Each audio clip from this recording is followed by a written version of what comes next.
have a fun schedule, packed with full of interesting speakers, panelists, and hopefully it'll be an informative and insightful event for all the attendees.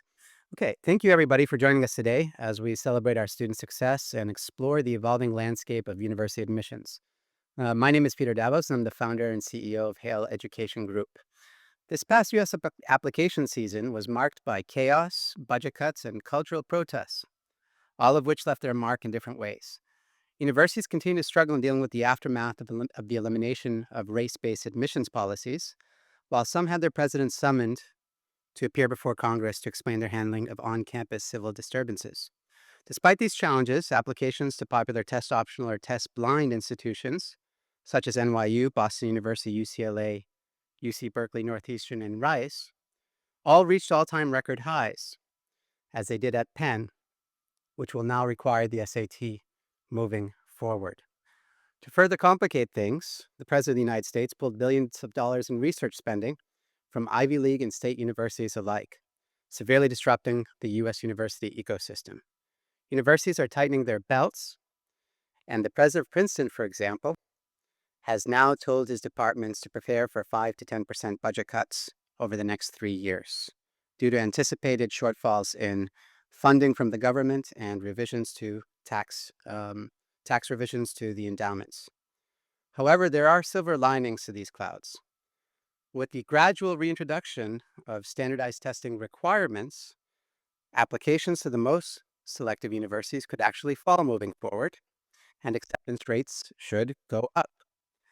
Many thousands of students who had no business applying to universities in the aftermath of the COVID pandemic because of test optional policies will now be dissuaded from applying, and they are not going to apply at all if they don't have the adequate test scores. We have already seen this application cycle with Brown University, whose 2029 early decision admissions rate increased to 17.9% from 14.4% last year. And this is their highest CD acceptance rate in 7 years. Yale also reported a 14% decrease in early applications this year, and its early application acceptance rate increased to 10.8% from 9.2% last year. And finally, Dartmouth's acceptance rate increased to 6% this year, which is up from a record low 5.3% last year. And overall applications dropped 11% year on year. These application trends can be largely attributed to standardized tests being required once again. Furthermore, researchers in the US have concluded that the total number of high school graduates there in the United States has peaked this year with 3.9 million students and will continue to decline year over year for the foreseeable future.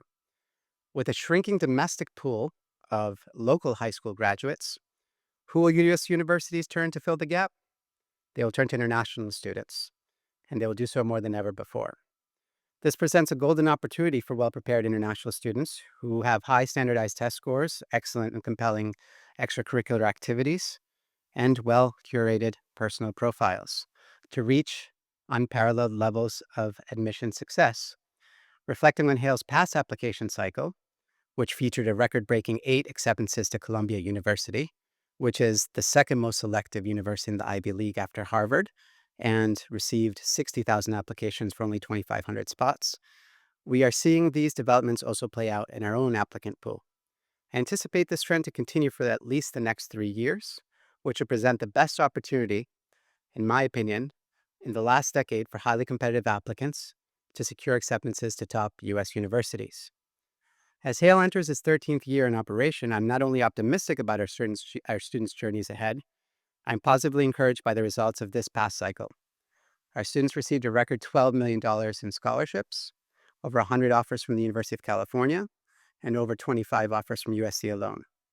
In addition to our 8 Columbia acceptances, Hale students secured admission to 5 out of the 8 Ivy League schools, and over 20 acceptances to King's College London, and additional acceptances to Cambridge, LSE, Sciences Po, as well as 4 undergraduate acceptances to Carnegie Mellon for computer science. Hale has consistently delivered exceptional results year in and year out for over a decade. While other operators in this space claim to work in the students' best interests, they continue to be influenced by commission payments and placement fees, a practice we have never entertained and will never engage in. Others offer black boxes of admission secrets, promise to increase your acceptance chances by 500% based on unverifiable data and tout their long list of successes, nearly none of which are local, while Hale continues to underpromise and overdeliver and thrives on a culture of transparency in communication and in managing expectations. If some other service provider touts their success, please ask them what country the student is located in, what school they go to, what are their names, and if you can talk to them. This has been standard practice at Hale for almost 13 years. There simply does not exist a more credible service provider in the UAE with the longevity and track record that Hale has. End of discussion, full stop. Our successful students are our panelists, your neighbors, your classmates and friends, and potentially you, not some anonymous statistics that you see on a website.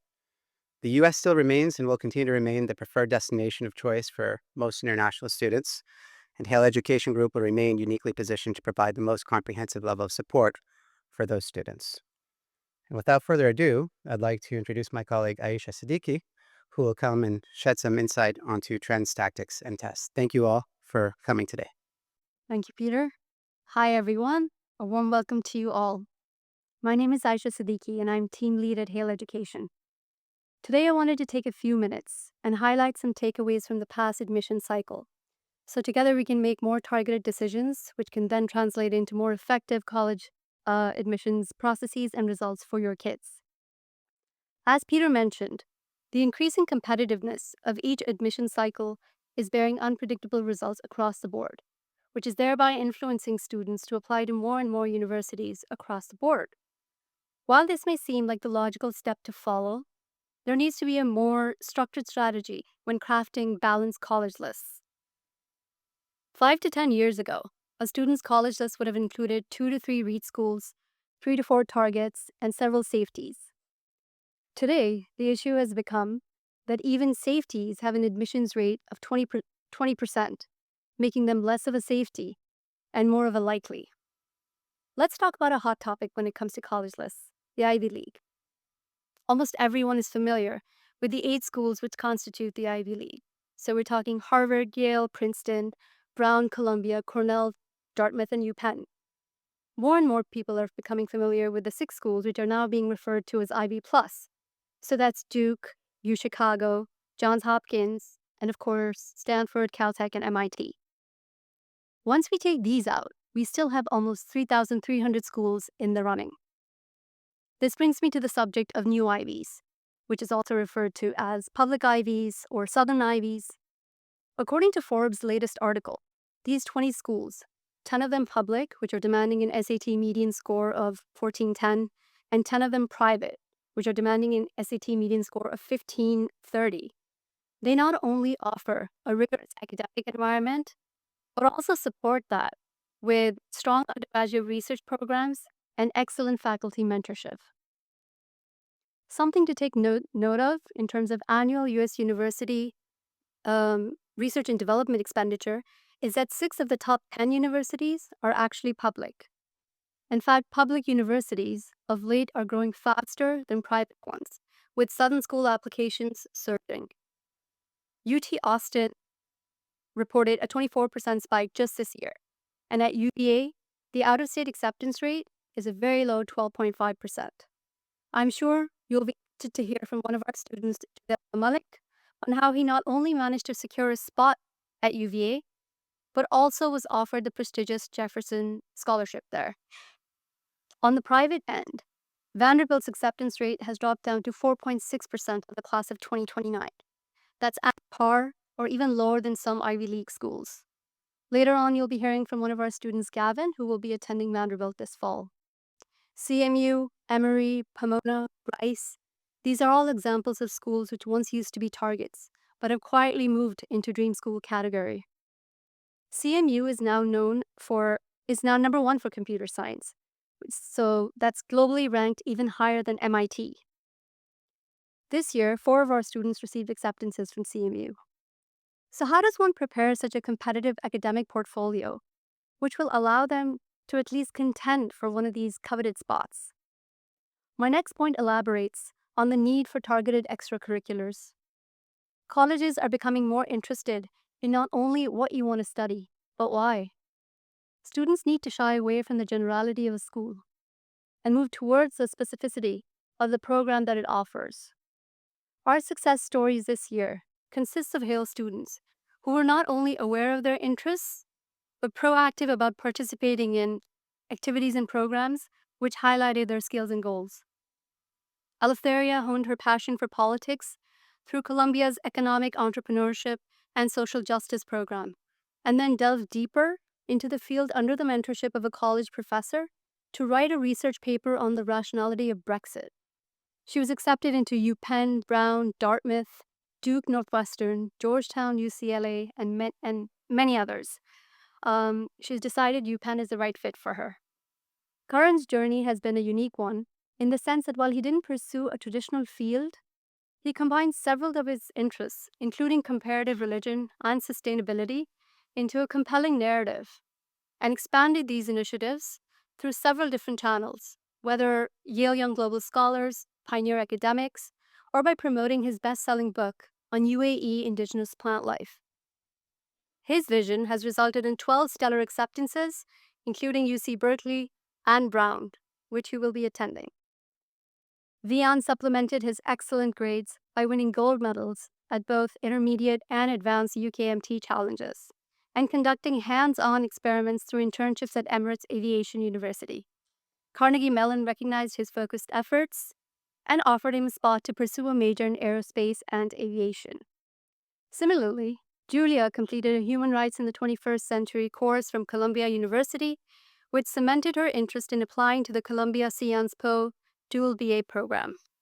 Naturally, she was thrilled when she received her acceptance. While these are all exceptional cases, they all have one thing in common: authenticity. It's extremely important to build your academic portfolio around your skills and interests and not the other way around. So what's the best way to do that? If you're a freshman in high school, take the opportunity to pick one or two subjects and begin to explore them in depth. Also begin cultivating relationships with upperclassmen so you can vie for leadership roles. In sophomore year, begin pursuing out-of-curriculum research and initiating high-impact projects, whether to address a local, national, or even global issue. Junior year should be all about growth, whether in terms of your projects, research, school clubs, or internships.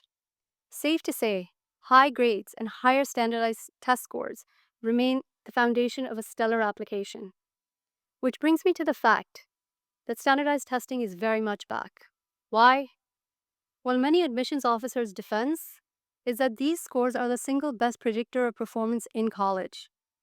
As of now, 6 of the 8 IVs require standardized test scores. Princeton and Columbia are still test optional, but if the existing pattern continues, they're most likely to reverse this in the near future.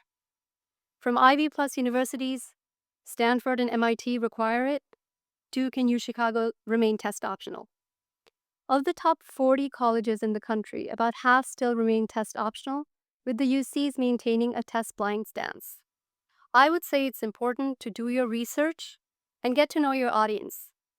I'm certain you're keen to find out more details about the inner workings of standardized tests, so I'm going to hand over the mic to our expert team of SAT instructors. Thank you.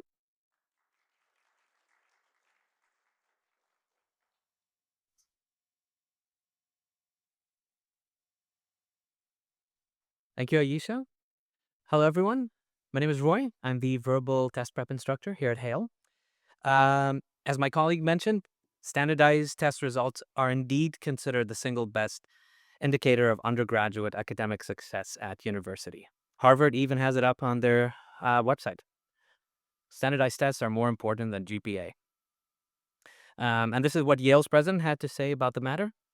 I quote, "Tests can highlight an applicant's areas of academic strength, reinforce high school grades, fill in gaps in a transcript stemming from extenuating circumstances, and, most importantly, identify students whose performance stands out in their high school context." End quote. So let's talk a bit about COVID and what changes it brought. Did you know that post-COVID, standardized testing has only been on the rise?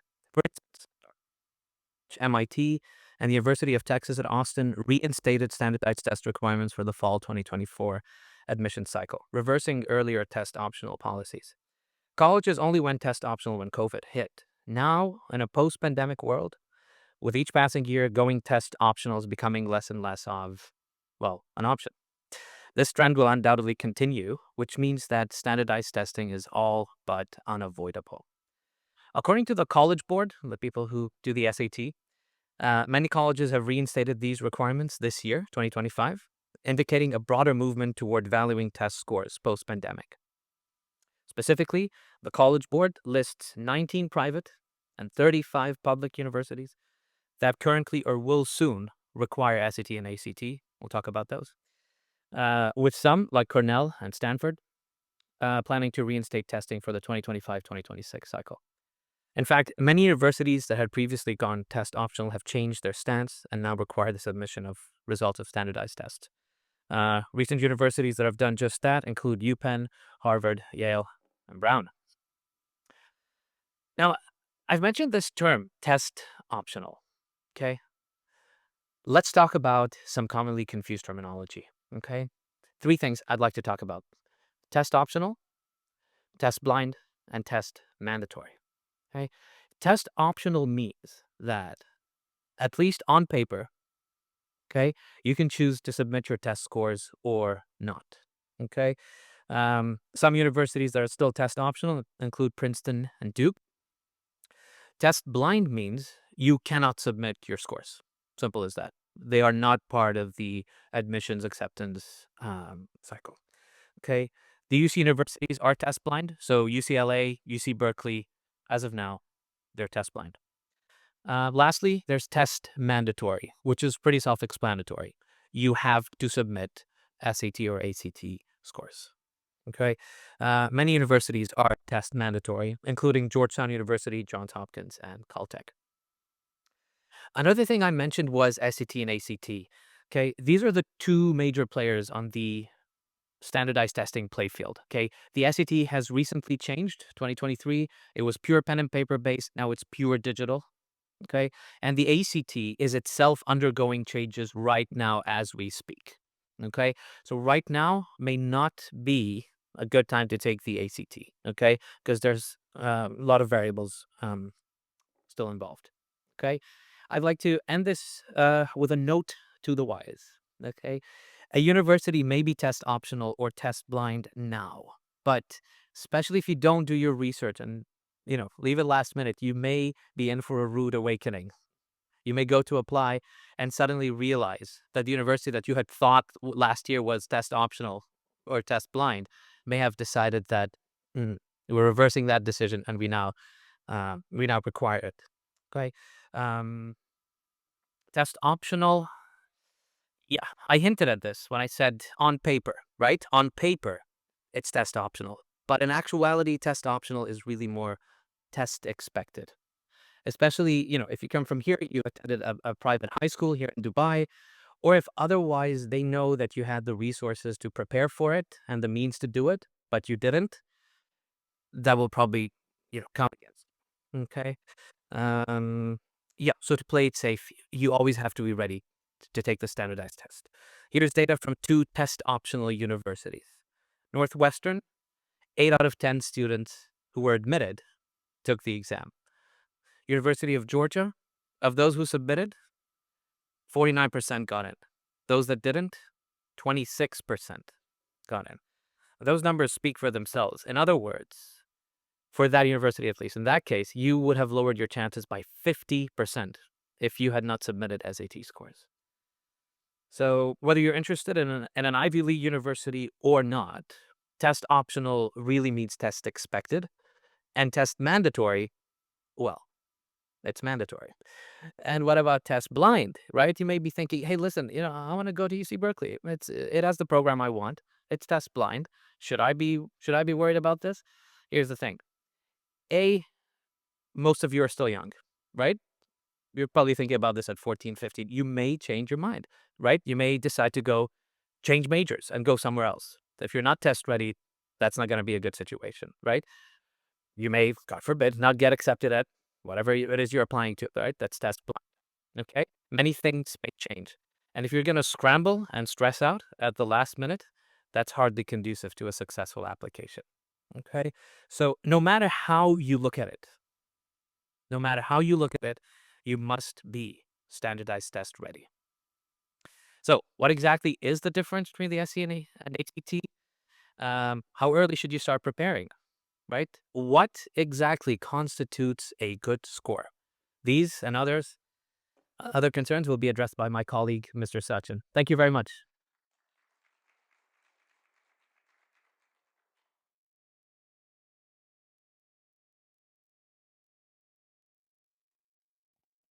Thanks, Roy.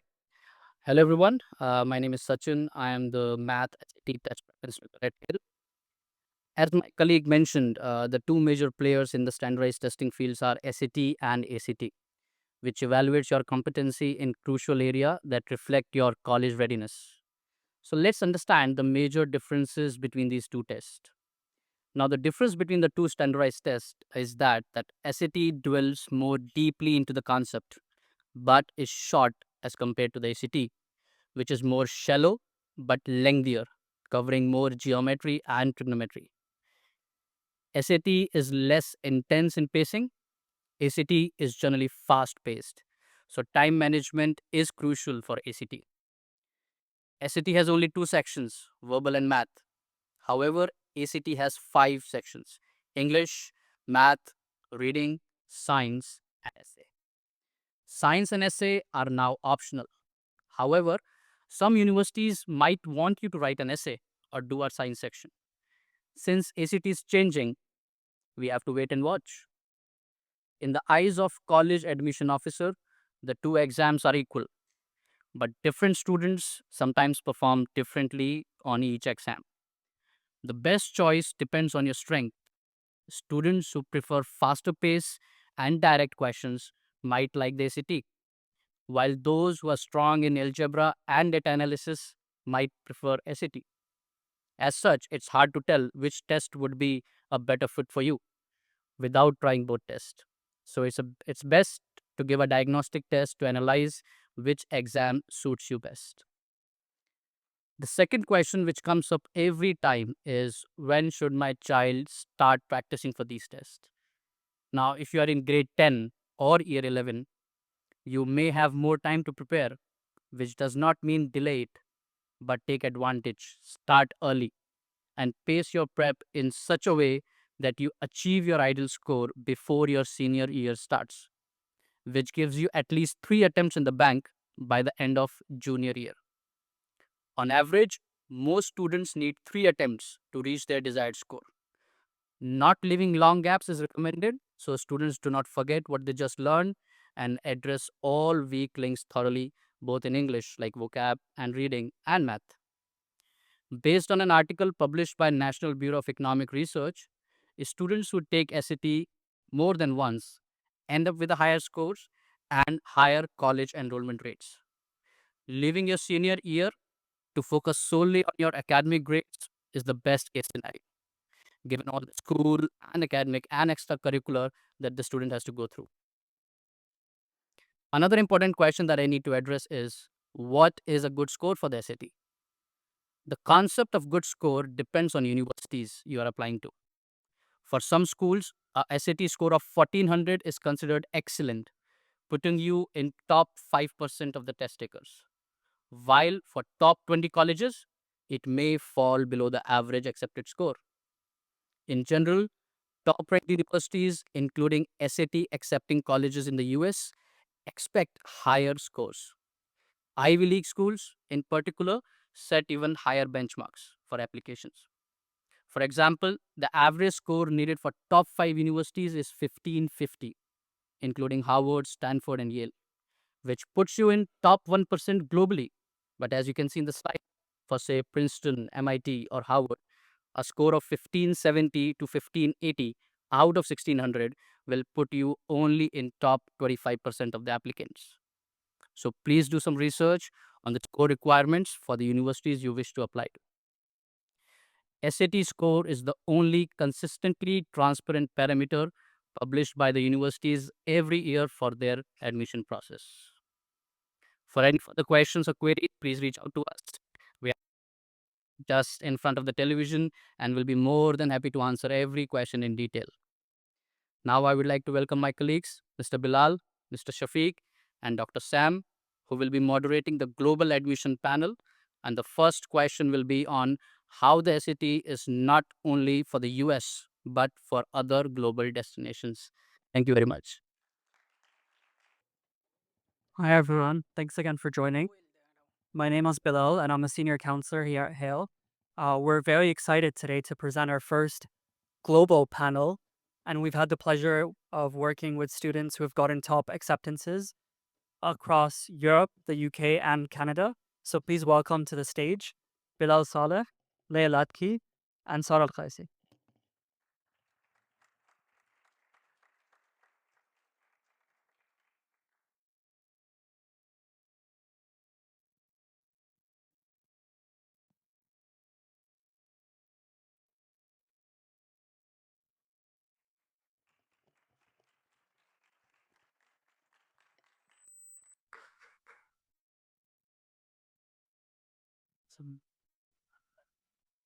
Thanks again for joining. Our first question is for Leia. Some schools in Europe do accept US standardized tests like the SAT, such as, for example, Bocconi in Milan, Italy, as well as IE in Madrid, Spain. Others have their own admission tests. Were you required to take any admission specific tests? And could you share a bit more about your experience? So I applied to IE Madrid.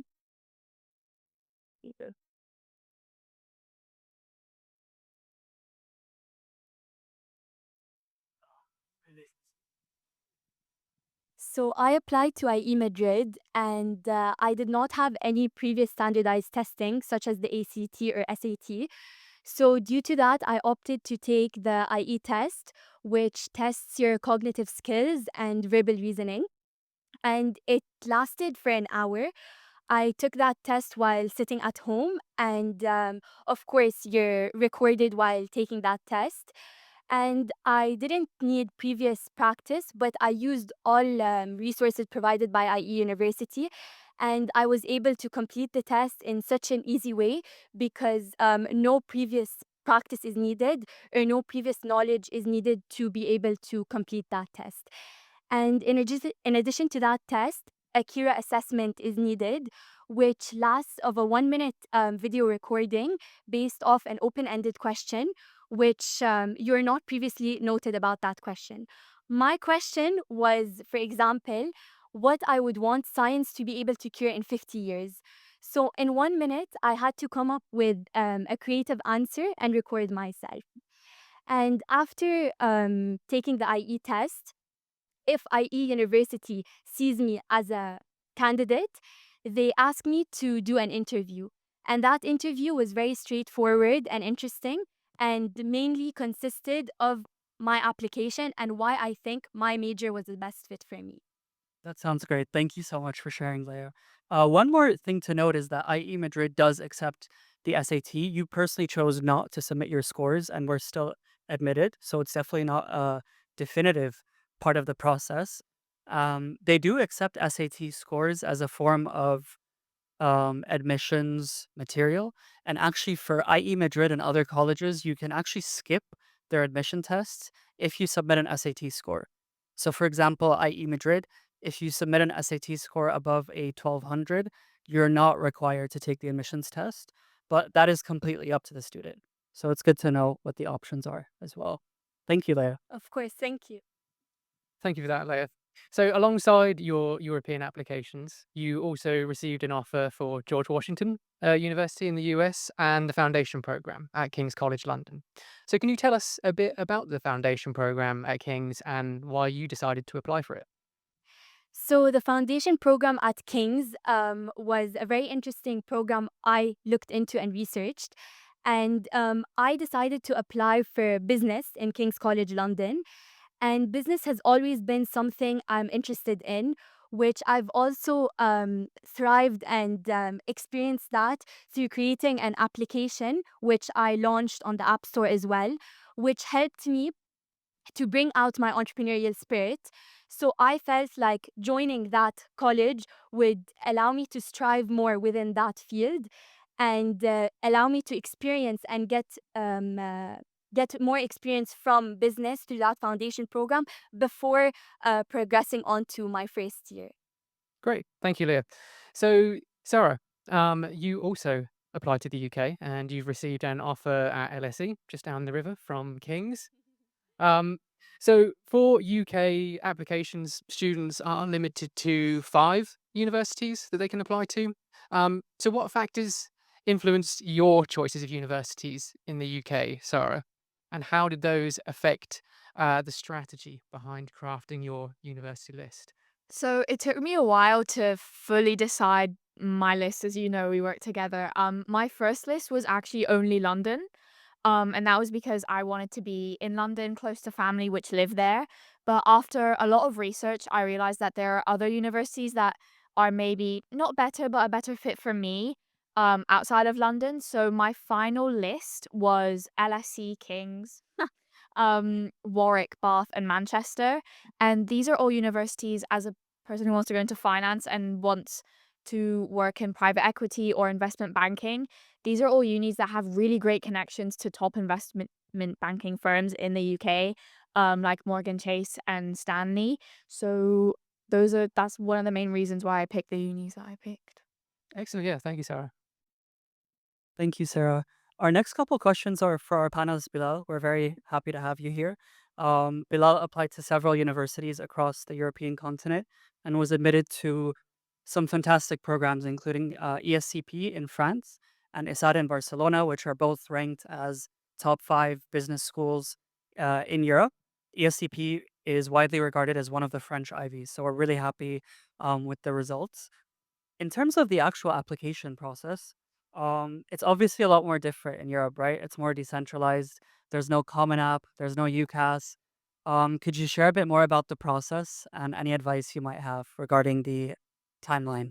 Yeah. So in regards to the process, it's very, like you said, decentralized. There's not like one platform where you can go off of like common app in America.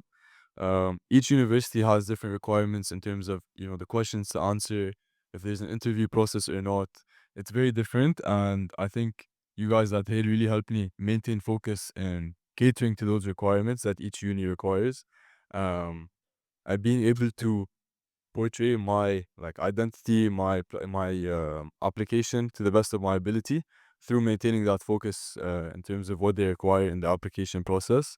But in specific, ESCP, from what I remember, it wasn't that hard of an application. Um, with the help of Bilal, it was very simple, and I tried to maintain organization with my IB exams and with the application process as well. But yeah, from what I remember, it wasn't, that hard, even though it was decentralized and each uni was very different. Yeah. Thank you so much for sharing that. Something to note as well for Europe is that the interviews, this is something that I could definitely agree with as well, is that interviews in Europe are a definitive part of the admissions process. In comparison to the US, you oftentimes in the US, you get interviewed by alumni of that university that may or may not influence that decision. However, in Europe, your interview is definitive and it is part of the process to exclude candidates. So that's something to note for sure, and that's something that we definitely prep for and make sure. Yeah, like with ESCP, they take around like 1 to 2 months to announce if you did move on to the interview process. Like for me, I had to wait 1.5 months after I submitted my application to know if I got the interview or not. And then once you do get the interview, you do the interview with them. They ask you a bunch of questions um, in terms of what they require in the university from you. And then after that, it takes a few weeks to actually know if you got admitted into the university or not. So, yeah. Yeah, definitely. I think something that is also maybe a bit different, and maybe you could agree on this, is that for Europe, for example, the strategy is a lot more important than some of the other aspects. Because, like you said, when things are decentralized and every university, Italy, Spain, Netherlands, has their own requirements and timelines. At Hale, we really try to put together a tailored strategy that is entirely based on what your own family is looking for. And then that allows us to proceed through the app season with a lot more certainty so that we don't miss any deadlines. We don't get surprised. Thank you so much for sharing. We have we have one more question for you. If you could expand on the two programs that you were accepted at. So, like I said, ESCP in Paris, France, as well as ISADE in Barcelona. These are two very different programs. Could you share a bit more about the differences? Yeah, so I'll highlight the main difference between the two universities.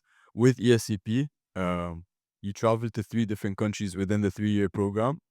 So obviously there's less instability, but the advantage that really helped me make my decision to go with ESCP was the exposure that you get and the connections you make from being able to travel to three different countries. In terms of ESADE, it is more stable because you're in Europe for the 3 years, not taking into consideration the fourth year where you take an exchange program to another country of your choice.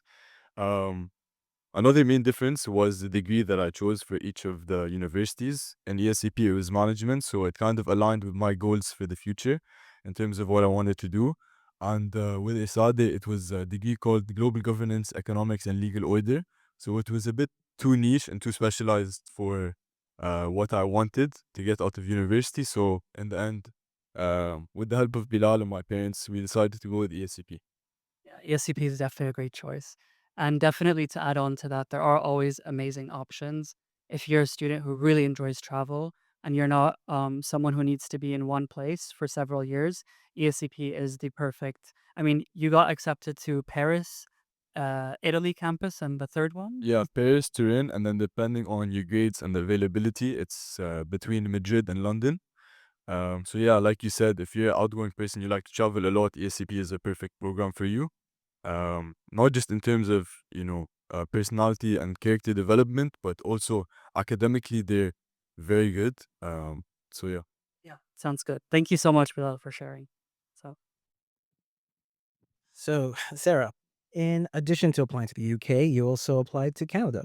You've got into three of the top business schools in Canada. You got into UBC, you got into McGill, and you got into University of Toronto. In Canada, there are opportunities to take a co-op program where you can alternate between academic work and paid work placement. Was that a factor when you were deciding to apply to universities? Me personally, no, because those co-op programs are generally more competitive. However, I do have a couple friends that did opt for the co-op programs, especially at U of T, and they're quite good, especially in the realm of business or economics, where connections are really, really vital to progressing in your career. So a lot of students do opt to take, they're not really internships, but work placements where you meet people, you learn about what potentially you could be doing in the future, and these do count towards your credits to graduate. However, I opted not to take it, so it really didn't influence my decision that much. Thank you. Of course. Thanks, Sarah. So yeah, comparing the application process in Canada with the UK, one of the central components of a UK application is the personal statement. And as a lot of students who are applying to both the US and the UK or Canada and the UK discover to their frustration, the personal statement for the US or for Canada can't be used for the UK. Um, so, Sarah, can you give us a bit of insight into what's unique about the UK personal statement and what you included in yours? And Yeah. also some advice for anyone who's starting to write theirs. Yeah. So I did also apply to America. So the US personal statement is, in my opinion, so much more harder to craft than the UK personal statement, because the US does want to know more about who you are and the story of you, whereas the UK lightly doesn't really care about who you are as much to what your interests are and why you're interested in what you want to do, and then what you've done to enhance your interest or to really show off your skills in this realm. So for me, my personal statement, I started it off with how I discovered the world of finance. So this could be through a book you've read, through a conversation with your parents, through school, anything really that really just is how you got introduced to what you want to do. And then with your extracurriculars as well, the UK really cares more about supercurriculars, which are more related to what you want to do. So, for example, I did the Wharton Global Youth Program. So, I did the finance program in that, and then all my extracurriculars that I submitted to the UK and I wrote in my personal statement were more how they link to finance. And I really made sure to write that in my statement as well. So, if I did say any advice to people is to ensure that if you are applying to the UK, that your internships and extracurriculars really do focus on what you want to do and what your course is. And if it isn't, you can still manipulate it and write it in a way that really does showcase your interests and how this extracurricular helped you firm this interest of yours, if that makes sense. Absolutely, yeah, yeah. Thank you, Sarah. Of course. So we did have a chance to talk about this just briefly with Leah. Each of you went through interviews as part of your application. Given how different these formats are and how much influence do you think the interview had on your final outcome? Were there any specific moments? You did mention there was a few questions about science. Was there anything else that you would any questions that shaped your perception of the school or how your own preparedness for attending those schools? Yeah, so in terms of the ESCP interview, it was very niche in terms of the questions they were asking. It was more geared towards the management course itself and how you have kind of enhanced your application to be more around that degree and show that you do show your passion in terms of business and management. So they asked a bunch of questions. One in specific that I can remember was, what industry are you interested in Dubai and how is that evolving? And from those type of questions, I was able to ensure my choice with ESCP just because of the quality of the questions, first of all, as well as how specific they were to the degree itself. So for me, that was the main factor.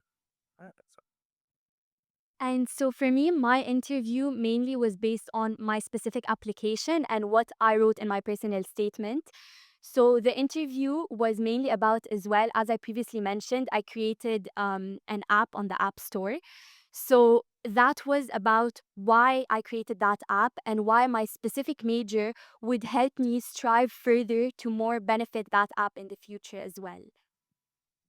Then for me, I interviewed for both the University of Toronto and UBC. And something that I do remember about UBC was which is British Columbia, their interview questions weren't really surrounded about my course. It was more about who I am. So they would present me with, for example, you're in a conflict with someone. How would you solve it? It was more of understanding my brain and how I come up with solutions to problems rather than specific subject knowledge, which is how that differs to other universities in Europe. Yeah, just to expand also on Leia's point about them asking about your app during the interview, I think that's a really great point, given that earlier in the process, the app was part of your direction towards US, right? US applications. Do you want to share a bit more about how the foundations you kind of pursued for a US application still helped you with your European ones? Okay, so for my US application, as you mentioned, I used the app a lot to help me write my personal statement because my personal statement was mainly talking about how I'm a type 1 diabetes recipient. So that was affected by the app I created, which is a diabetes networking app.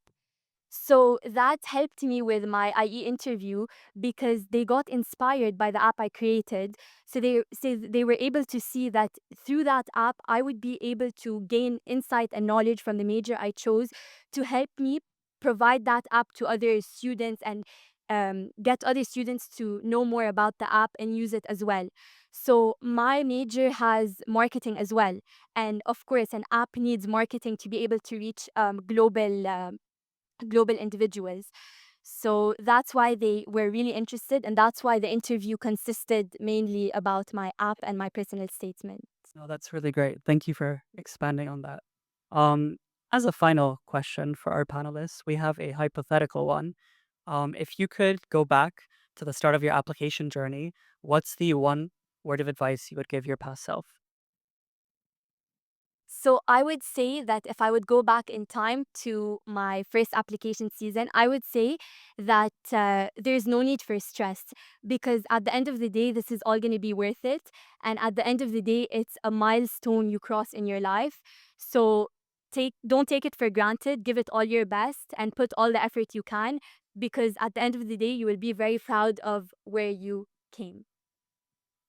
When I first started applying, I was more focused on the US. So I was very, very, very stressed about the SAT. So if I could go back, I'd probably tell myself to just calm down with the SAT because I did it like 4 times and I never got the grades that I wanted.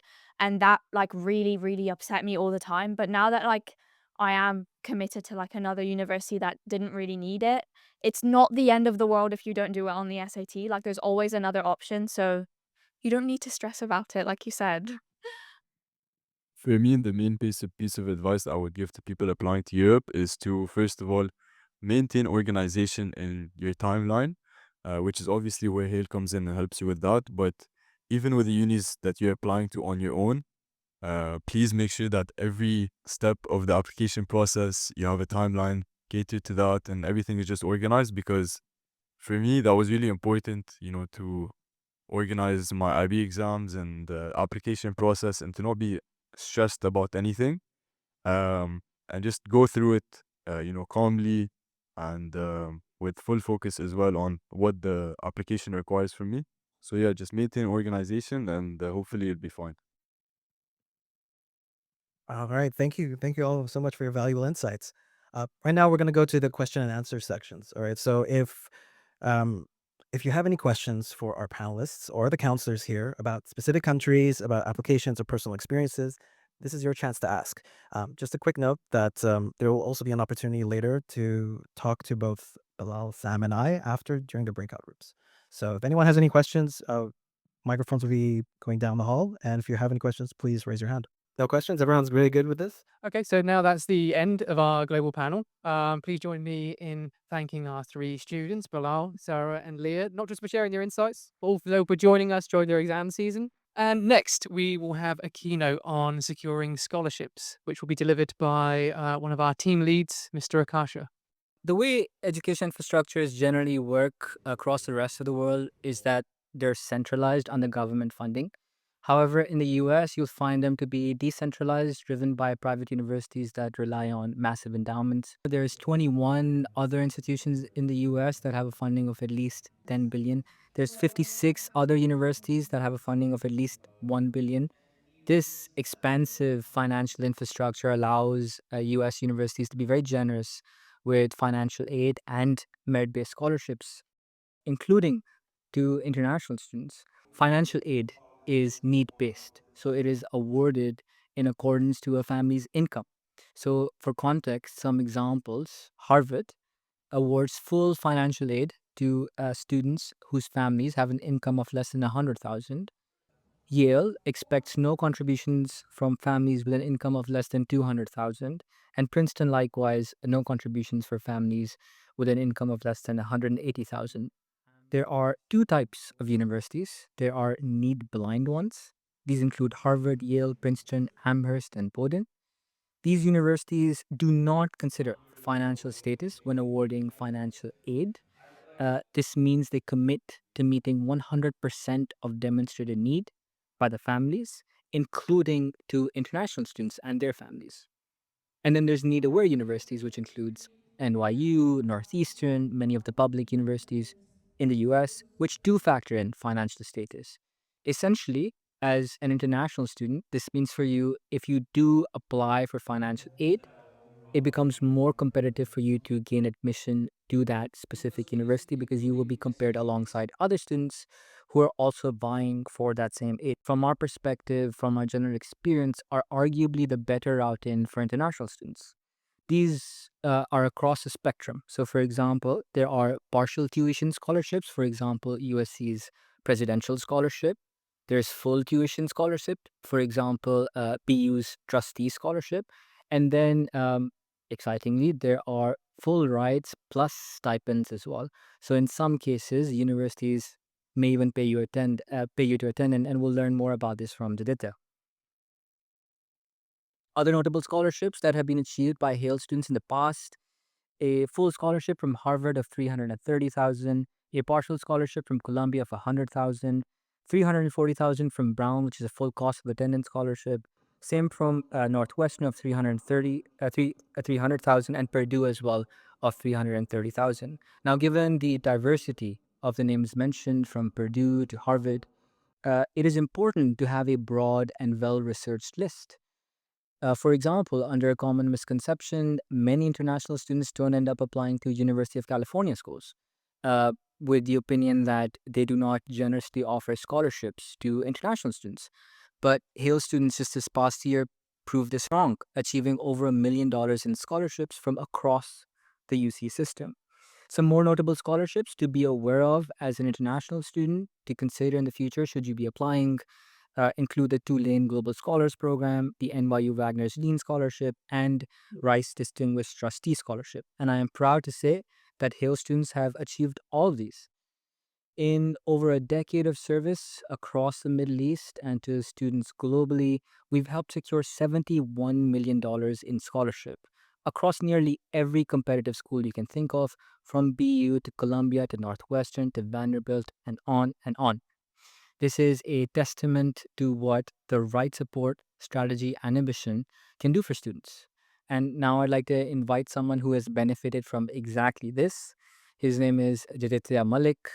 He is the first student in the Middle East ever to achieve the Jefferson Scholarship, which is from the University of Virginia. He attends Dubai International Academy. He follows in the footsteps of his older brother, Ladutya Malik, who is also a Hale alum and current junior at the Marshall School of Business at the University of Southern California. Jaditya, will you please join us on stage to share your insights on how to successfully navigate the scholarship application process as an international student? Please. Thank you, Jaditya, for joining us on stage. So, Jaditya, we've mentioned this a few times. You secured around $500,000 in scholarships, including the Jefferson Scholarship, being the first student in the Middle East to ever get this. How did you identify these opportunities and what steps did you take to achieve the success? Sure. So I think there's two main ways that a student can potentially attain a scholarship. The first one is where you apply to the university and just put forward an application for admission. And if they think that you're a good applicant and you have a competitive application, then awarded a scholarship, which is basically a sum of amount that will be removed from the overall cost of attendance, as opposed to other scholarships such as the Jefferson or even the Cornell Scholarship at Vanderbilt. So those scholarships require applications. And so for me in particular, I think research was the only way that I was able to know more about these scholarships. I researched, deeply into UVA.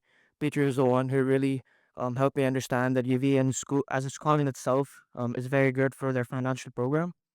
And so by identifying, the Jefferson Scholarship, my first instinct was to try and understand the eligibility criteria and what do I have to have within my application to be successful within this whole process. And so I spoke to my school counselor and I understood that for the Jefferson Scholarship, you as a student need to be nominated by the school. And that requires your school to be kind of established with the foundation. And then the school has the chance to kind of nominate you. So the school, like for any event that we went out there for the Jefferson Scholarship, on our school in itself, and after I registered about the foundation. And if they are, then the star gets a school gets to nominate one student.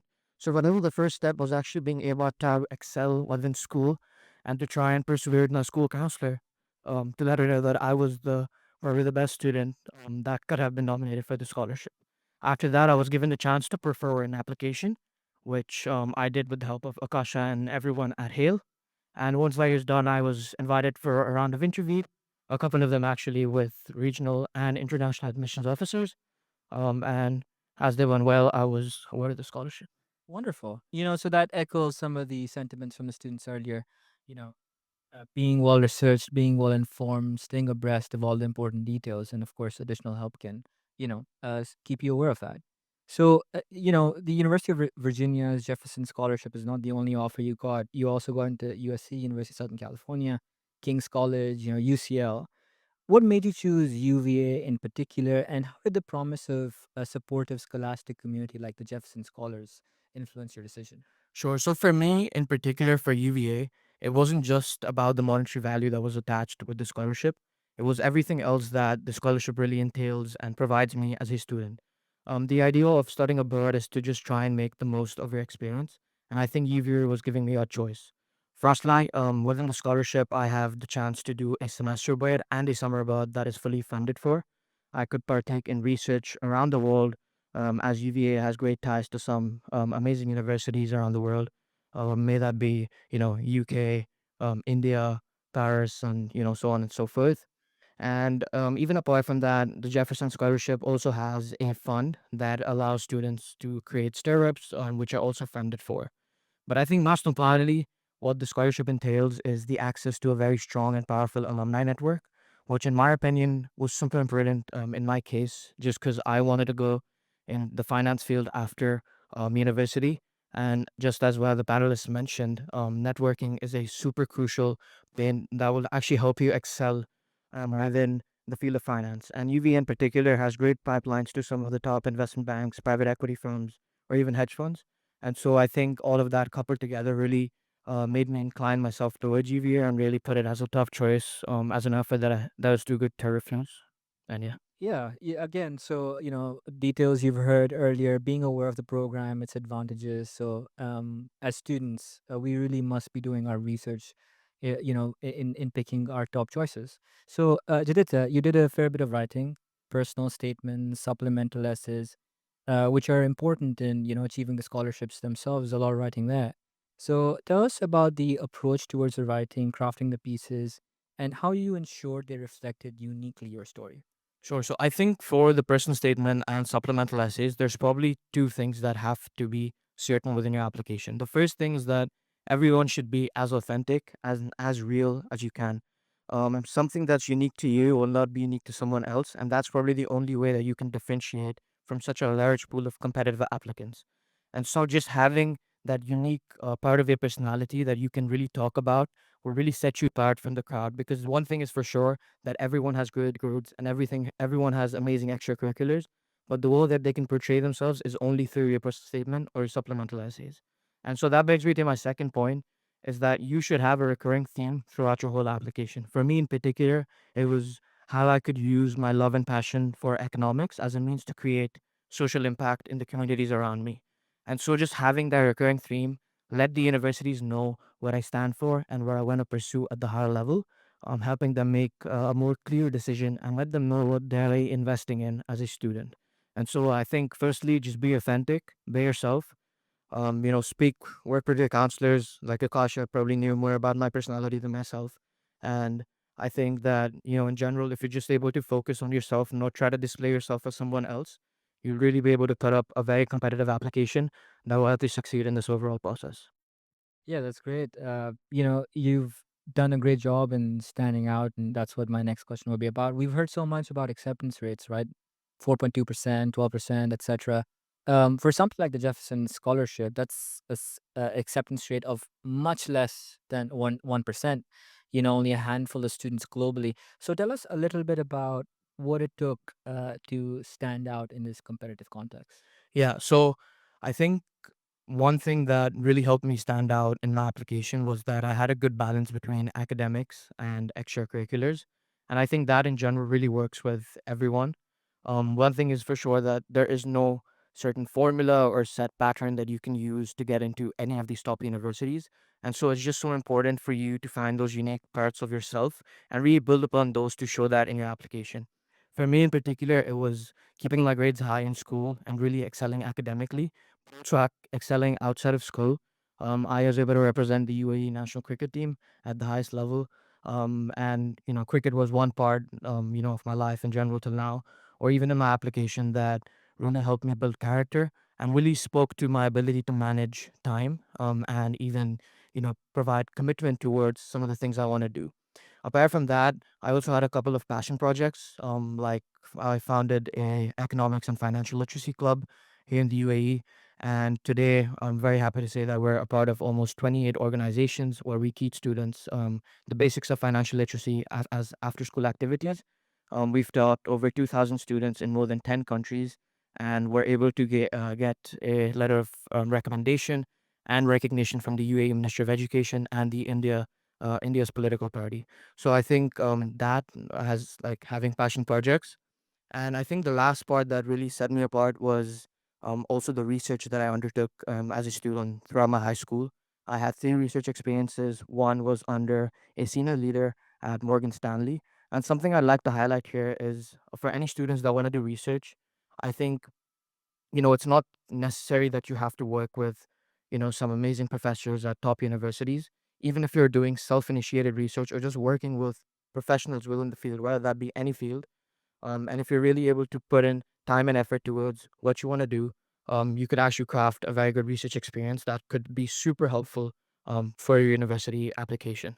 So I think for me in particular, it was the fact that I was able to kind of couple, the use of my academics, but also some of the activities that I did um, over my high school as a means to create a super competitive application. And then, to kind of top it all off by working with Akasha and Peter and Hale in general, I could really show that through my personal statement and supplemental essays, which I think really helped me, set myself apart from the rest. Awesome. Jaditya will be around if you guys want to ask him questions later. Thank you so much for that, Jaditya. So, a lot of details there, a lot of such distinct achievements. I'm sure you're wondering what it takes to stand out exactly like Jaditya. And for more on that, to help you learn how to stand out, I'd like to invite on stage Mr. Aryan Guglani. Thank you, guys. Thank you, Kasha and Jaditya. Good evening, everyone. It's a pleasure to be here with you today. You've just heard the story of an inspiring student who made history by becoming the first Jefferson Scholar in the Middle East. That kind of recognition doesn't just come from academic achievement, it comes from standing out. It comes from being unique. And that's what I'd like to speak about today: the importance of uniqueness in the US college admissions process. In many education systems around the world, admissions decisions are made almost entirely based on your academic performance, your exam results, your grades, and how you compare statistically to your peers. However, the United States takes a very different approach. American colleges use what we like to call a holistic admissions process. This means that yes, your academic profile matters, but so do your essays, extracurriculars, leadership, and ability to reflect on your own personal journey. In the eyes of US admissions officers, they're not just choosing students, they're choosing members of their community, people with ideas, values, and stories that will make an impact on campus and beyond. One of the most critical components of the US application process is the writing, specifically the personal statement. Unlike essay students that typically write in school, which are analytical or research based, the personal statement shifts the spotlight onto the applicant themselves. It's a rare opportunity for a student to say, here's who I really am. This is what I've been through, this is what I believe in, and this is how I've grown. Colleges use this essay to understand the person behind the numbers. Students are encouraged to choose a non-academic theme, something that reflects character, growth, and individuality. That theme could come from a moment of challenge, a family dynamic, a cultural experience, or even a personal project. The key here is to avoid generic narratives. I worked hard and achieved my goals, or growing up in the UAE are common themes, but without a personal, specific angle, they often become forgettable. A unique essay doesn't require a dramatic story. It requires an authentic perspective. What matters most is the student's voice, how they reflect on their experiences and demonstrate growth, self-awareness, and a genuine curiosity about the world. We've included a sample personal statement in your information packets, which is on your seats. We selected it because it illustrates a truly unique and memorable college essay, not because the student's story is extraordinary, but because their insight is. Please feel free to have a look at it in your own time. All right, so now let's move on to extracurricular activities, another pillar of the US application that often gets overlooked. Too often, students feel pressure to join every club and activity and stack their schedules with experiences and as many experiences as possible. However, in the US system, admissions officers aren't looking for breadth, they're looking for depth, a spike, not a scatter plot. The goal is not to show that you did everything, it's to show that you did something meaningful in a way that only you could. So, what makes an extracurricular stand out? Initiative, ownership, originality, and impact. Internships, awards, and volunteer work matter. But one sets students apart every single year is the personal projects they work on. So, let's have a look at a sample personal project. This project is NFT ACE, created by a previous Hale student who was admitted into Stanford for computer science. Created an NFT platform for Kenyan artists to sell their work globally, collaborating with NGOs to support artists, and building a prototype using various different coding languages. They were also invited to present at the Dubai Cares Pavilion at World Expo 2020. So, what makes this project stand out? It's the fact that it's unique to the student. In an essay for college, the student wrote that they found the rich heritage imbued into every handicraft so compelling, so reminiscent of their own cultural background that they felt a duty to help these artists when the pandemic sequestered their masterpieces. What you see here is that these projects aren't about perfection. They're about personal purpose. They show that the student is curious, self-motivated, and capable of making a difference, even on a small scale. In short, your activities say something about your values. What do you care about? How have you contributed to your community, solved problems, or created something meaningful? And here's the beautiful part. The US college system is built to support this individuality. No two students in the United States have the same experience, even if they go to the same college. Students can combine majors and minors across multiple different fields. They can change majors, explore new fields, take internships, participate in research, and even study abroad. They can build their own path based on their own evolving interests. For example, I personally completed a dual degree program between the Georgia Institute of Technology and Emory University, one in biomedical engineering and one in psychology. That combination gave me a unique perspective that was both technical and human centered. Programs like this exist because the American system believes in developing individuals holistically. In the US, your education is not predefined by your path. It's shaped by your experiences, your choices, and your goals. You can be a computer science major who studies philosophy or a biologist who minors in environmental justice. That flexibility is not just an academic benefit. It's a reflection of how much the system values uniqueness. So let me leave you with this. In the US application process, students aren't competing to be the most impressive.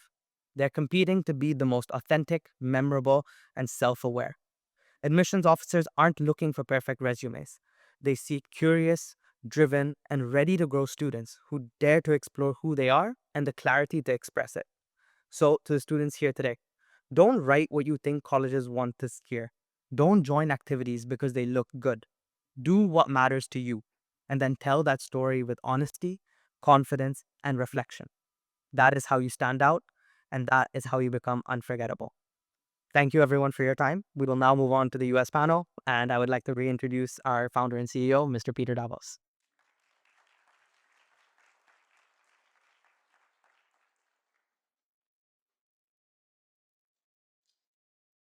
That was great. Thank you. If I can ask the panelists to please join me on stage. Ashok Mittal, there he is. Vian Garg, Gavin Yang, Eleftheria Serpeti, Sanvi Rastogi, and Karen Schroff. Did we get everybody? Thanks. Let's give him a warm round of applause.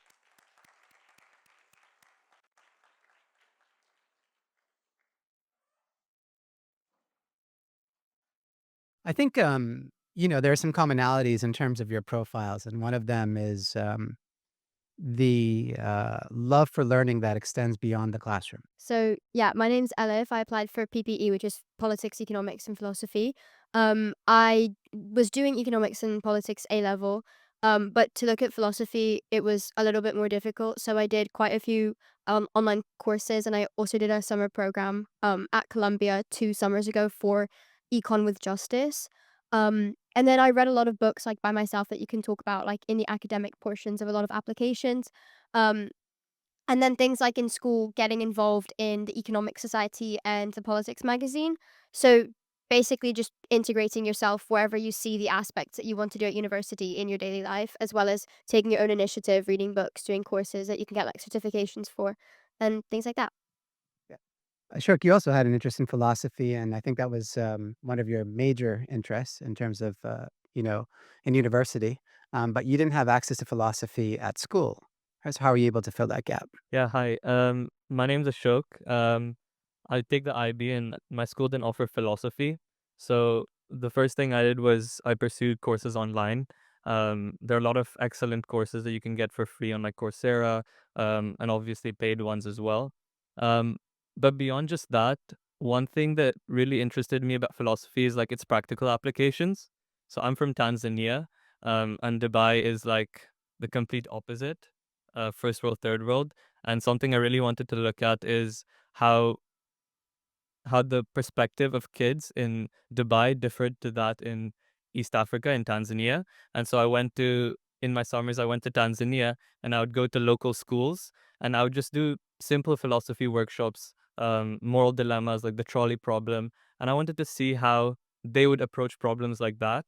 And I found that it's very different to how students in my school here in Dubai would approach these problems. I found that they're a lot more pragmatic. They refuse to live in this kind of fantasy world where like you create hypothetical situations.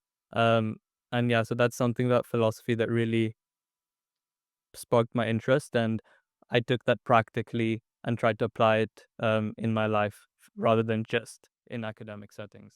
Yeah. Very good. Thank you for sharing that. And I think, Vian, you had another similar kind of journey in terms of localizing teaching and knowledge when it came to STEM education, and you turned that into a passion project. So maybe you can share your observations and then how you took action to uplift, younger students who are interested in studying STEM. Yeah, my name is Vian. I'm headed to CMU this summer. And one of my projects was what I called STEMagination. And there I targeted kids who were in a something like a tweens age and gave them opportunities more tailored towards practical engineering, which is my passion. I wanted students to have a chance to really explore the physical building of certain devices, certain mechanics. For example, there were things like small aerodynamic sections, because that is one of my passions. Another thing that they could explore through this camp was something like coding or other challenges that not many schools here offer, like the egg drop challenge, and how we can use different physics concepts to make everyday parachutes.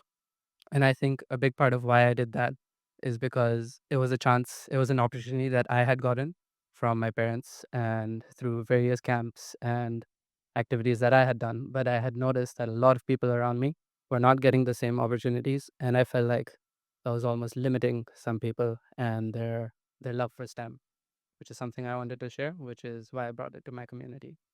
Amazing. And I think U.S. universities really treasure students and their potential to affect positive social change in their community and beyond. They're looking for change makers. They're looking for that potential in high school that hopefully the universities can scale and magnify once a student gets there. And I think you all share that in common as well in terms of how did you make your communities a better place. And Sanvi, you had a quite an interesting initiative that maybe you could share with us that spanned obviously different continents. My name is Sanvi. I'm going to Cornell University next year, and I'm studying business. And so my whole profile was all about entrepreneurship and business, and my whole extracurriculars was really about um, social impact and helping my communities. And I did many different projects. And if I begin with all the projects that I did, I won't be able to finish. But the most notable ones were not just about business, although that was a major I was applying for, but actually about my passions outside and then intertwining entrepreneurship. So my main passion project was called Safe Sphere, and it was where I'm from Delhi in India, and then I noticed in my community that there was a lot of like women who were being abused or domestic violence, and there was a lot of unsafety for women in my community. And so I noticed this problem a couple summers ago when I was visiting my family in Delhi, and then I created this project called Safe Sphere. And so with this project, I was building an app. I didn't fully create the app, but I was building an app which was going to be like a location tracking app, which would help women in the area be more safe. And it was going to be like a kind of a friends app where you could connect with other women. But what I did was when I went to India, I conducted workshops where I gathered small groups of women in small, close knit circles where they felt safe. And then I taught them physical combat skills because that's like something that many women lack. And I personally wouldn't be able to, but then that workshop taught me so much. I also made them wristbands and tote bags and free merchandise so they would be incentivized to attend my events. I also had little peer talking sessions where they could share their experiences, and it was very interesting to see how all the women were impacted and all share their stories. So this was really impactful. And yeah, that was my main passion project. But then over time in school, I did so many others. Yeah. No, that was amazing, and the fact that you were able to impact so many in such a way was incredible. I think Gavin, you also had a passion project in terms of monsoon relief that you were able to coordinate amongst, or I don't know how many countries you were able to source volunteers from, but could you tell us a little bit about that, please? Yeah, so my name is Gavin. I'll be attending Vanderbilt next year. Actually this year. Because it's in August. But So yeah, our project was called Monsoon Outreach and Relief Efforts, where me and a friend of mine we initiated this event or initiative where we would collect money donated from people all around, well, not all around the world, but in Dubai here, in the Philippines, and in Japan. So, a few summers ago, my friend who I began the initiative with went back to India and realized that people were really suffering after monsoon seasons. So, the rain would really they would damage their houses, they wouldn't have a place to live, and they were in shortage of food, water, and all the essentials that we see that we would get in our daily lives as just something that we have every day, but for them was like something really valuable. So that's why we really thought it'd be really important to collect money in order to build them new houses, donate food, donate water, and really to be able to get their lives back on track. So all in all, through these three countries, Japan, Philippines, and Dubai, we were able to collect around 20,000 dirhams and then be able to build new shelters for people in India so that they would have a place to live and also donate food and water so they can sustain a basic level of standard of living. Amazing. Now, Karan, you had a little bit of an interesting journey yourself, one that focused more on introspection and cultural kind of understanding the threads that unite disparate religions. So I feel like you had social impact at school when it came to it. Maybe you can talk a little bit about that in terms of promoting cultural understanding. But talk to us a little bit about your own journeys and your own learnings that took a slightly different form than maybe some of your peers. I feel it came naturally. Just I'm in school. Obviously, I'm here in school to learn, and then obviously you're talking about before just a natural curiosity. So I was interested in world religions because my family is involved in temple, and obviously we live in such a multicultural world.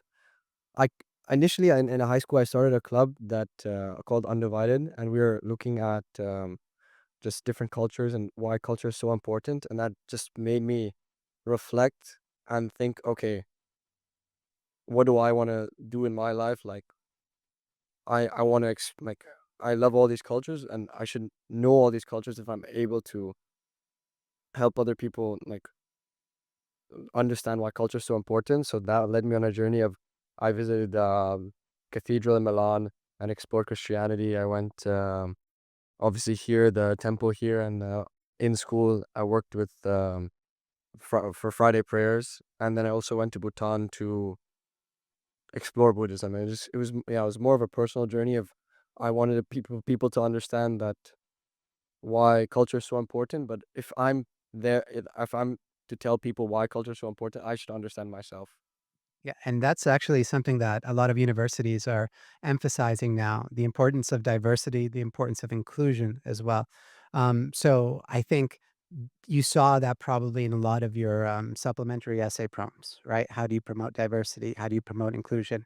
And then maybe you can each talk about how you do that in your own daily lives at school and beyond. So maybe, Ella, if we can start with you again for that question. So the promotion of diversity, for me, has come through a lot of the extracurriculars that I'm either part of or that I've helped lead. So something we did was in MUN, which was a very small thing at Dubai College before my year group kind of took it on as a bigger project, is to integrate people from a lot younger ages. And we started a year six taster event. If you don't know, DC is from year seven onwards. So we got the admin students to come in and learn about a little bit about geopolitics. We asked them about their own countries. And by that time, then they came to school in September, and we had already created a community that wanted to talk about the world and how it was changing in not a traditional MUN fashion, but one tailored more towards informing people and making them almost care about the world. And today it's grown into something that they really look forward to doing because it gives them something different to talk about almost. And then I've also helped write and create journals for economics focused on world news, and we had opinion pieces specifically about what was going on in the world at that time, so just an outlet for people to express what they thought of different policies, things like that, again tailored to the academic interests, but with a lot of creativity within that. And I also contributed towards a similar politics magazine, and like that I think we promoted a lot of, I guess, creativity within rigid structures that we wouldn't have thought of promoting it in before, especially from younger ages, like year 7 to 9, rather than just 10 onwards. And you were also head girl at DC, so you had a powerful platform to enact change there. Were you able to achieve, greater inclusion at school on a structural level? I think so. Something that DC really cared about the last year is the use of insensitive language. And the leadership team, me, the head boy, the deputy head boy, and the deputy head girl, led the team of prefects into a seminar-based discussion with younger years, which was not teacher-led, it was completely student-led, to address this increasing use of insensitive language. And we had to learn a lot from the school's well-being team and the school's science of learning team about how to conduct sessions like these. And I think DC's, I mean, I'm not sure how much better they're doing with the use of language, but I hope we've made a bit of a difference structurally through that. I'm sure you have. Very good. Excellent. How about Vian? What about you yourself? Yeah. So in terms of diversity, I'd say one of the most diverse experiences I was a part of was FGC, which is the first global challenge. It's an international robotics competition, and I was part of the UAE team.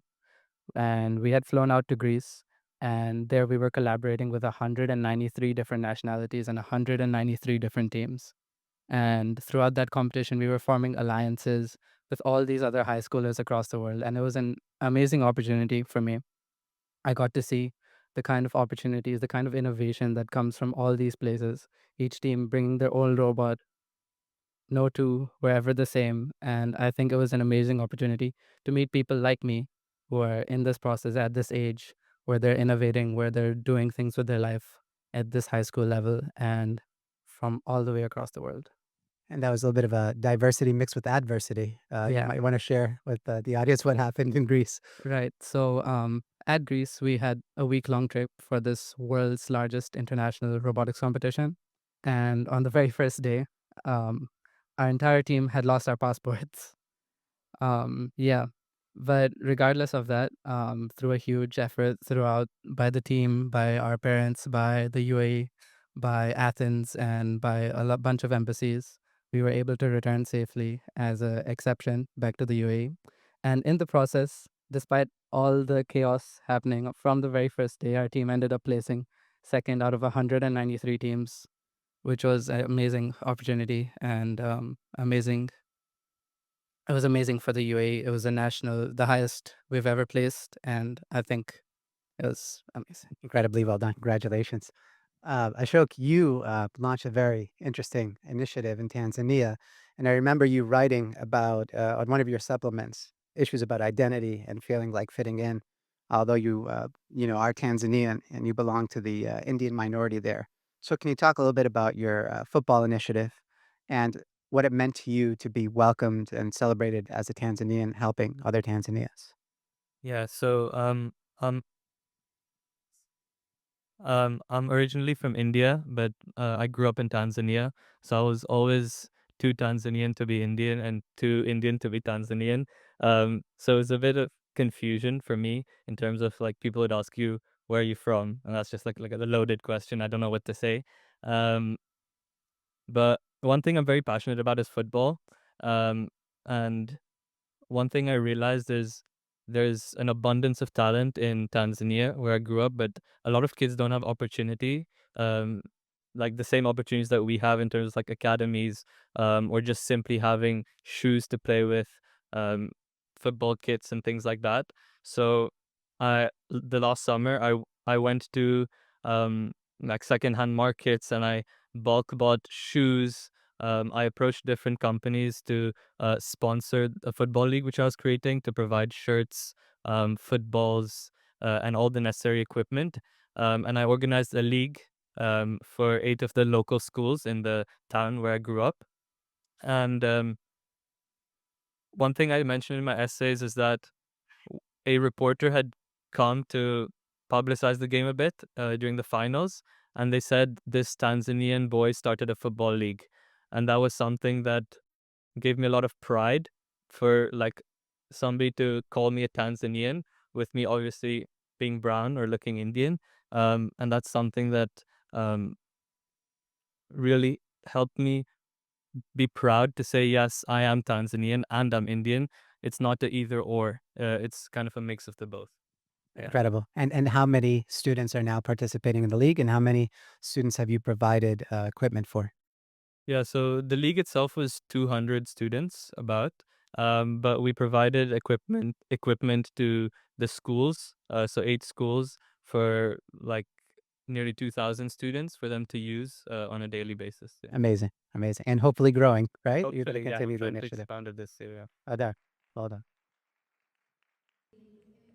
Excellent. Sandy, how about you? What does diversity and inclusion mean to you?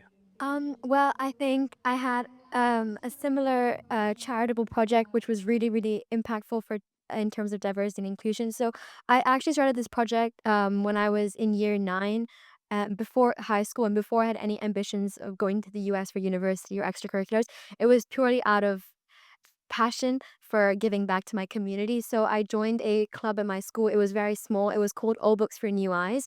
It was where you would collect old books that you have already read and then you would donate them, and then we would package them and like sanitize them due to COVID at the time, and then send them to Kenya. And then I started that project in year 9, and then I continued, and then eventually I led it in my school, and I ran it, and I led a group of 20, 30 younger students, and then we collected over 3,000 books to donate to Kenya, and then we went to different schools and donated them, and it was a really, really nice project, and I think the most fruitful part was seeing the children's smiles on their faces when we donated them all these books. Uh, and it was like a moment of wow, all our hard work paid off. And it was a really nice moment to see how grateful and happy these children were. And so we inaugurated a bunch of libraries in Africa, all around Africa. And we had many sponsorships with different companies in Dubai to help us transport those books and get to those different rural areas. So that was a very vital part of my process. And I talked about it in my essays. Amazing. Thank you. Extremely well done. Gavin, last but not least, same question to you about diversity and inclusion. I think for me personally, the word inclusion really, because I tried personally to make my school community more inclusive. I think in most schools you have elementary being their own thing, middle school being their own thing, and high school being their own thing. And I really thought it'd be really interesting if we could bring one or two of these actually together. So I took on something starting in grade 10 called Little Learners. Basically, it's a project where you have high schoolers tutor elementary schoolers and middle schoolers in areas such as math, science, and English. So I really thought that's something that not only would it allow all the grade levels to collaborate together, but also benefit the elementary and middle schoolers as well. We would think that high schools are smarter, so we would have more information and be able to tutor them with their homework or any thing that they have in school that they're confused about. So overall, it was quite a success, I would say.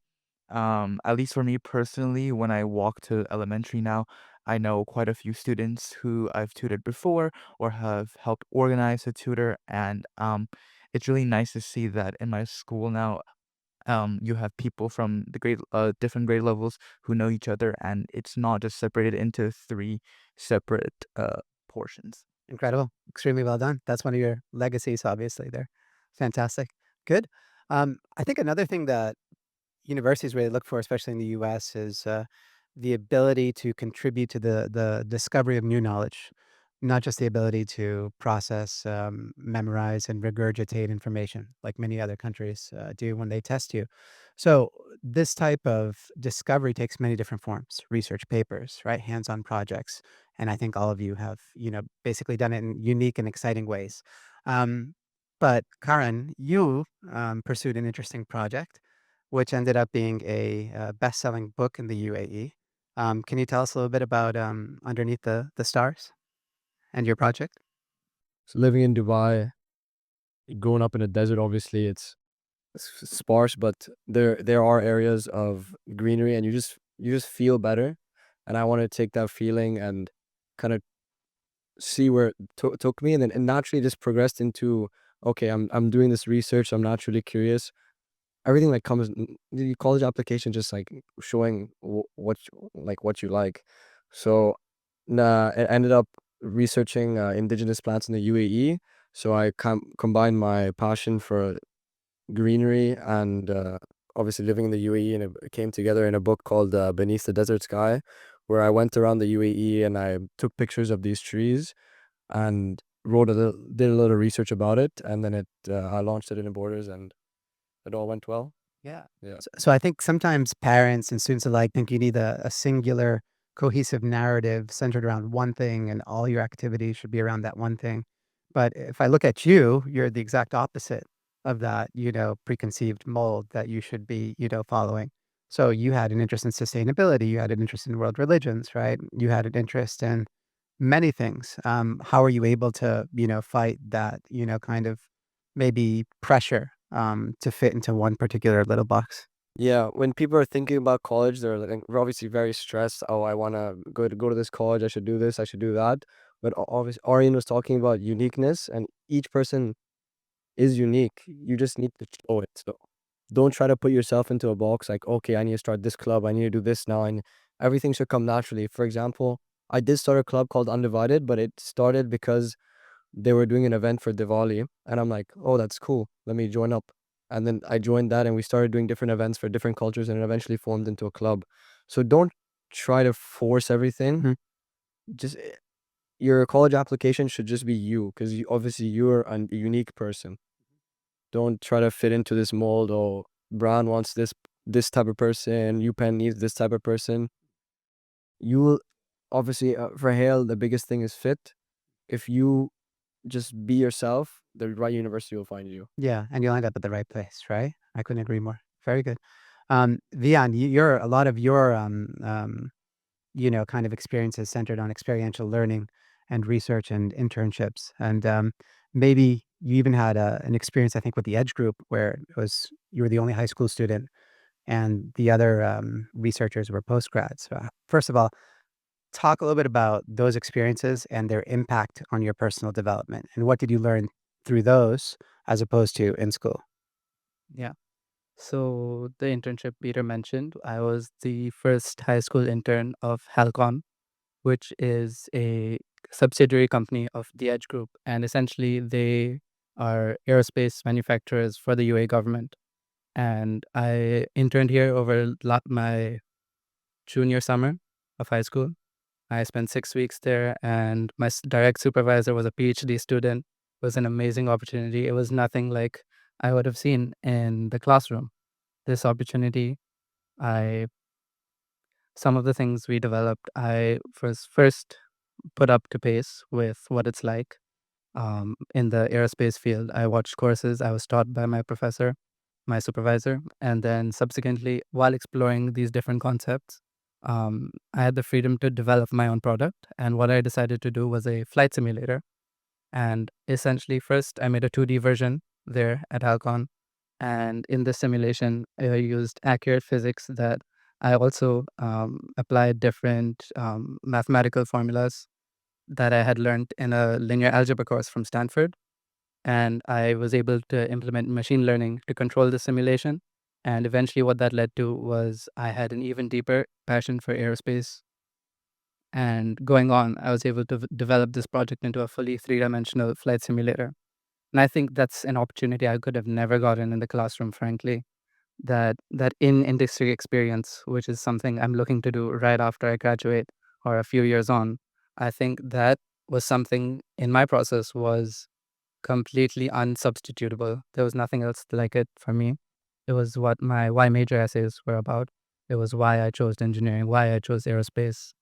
And that experience really shaped a lot of my profile and me as a person and my interests. Amazing. I think, Sanvi, you had a similar set of experiences in terms of your internships, right? And your entrepreneurial projects and how they really shaped your narrative. And maybe you could share that with Yeah, us. so I was a little lost as to what I should pursue, and then I landed an internship at a very big company in India called Paytm. I'm not sure if you've heard of it.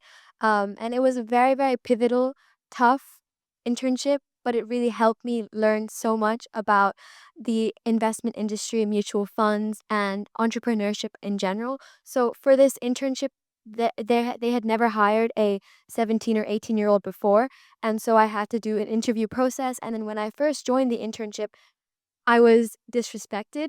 I wasn't given the time or the attention. And so they were they were thinking that who is this girl and why is she so young and what is she doing? And so it was a virtual internship because they focus so much more a lot about remote working. And so for the first week of my internship, I was simply sent an email with no introductory call or anything about what I had to do.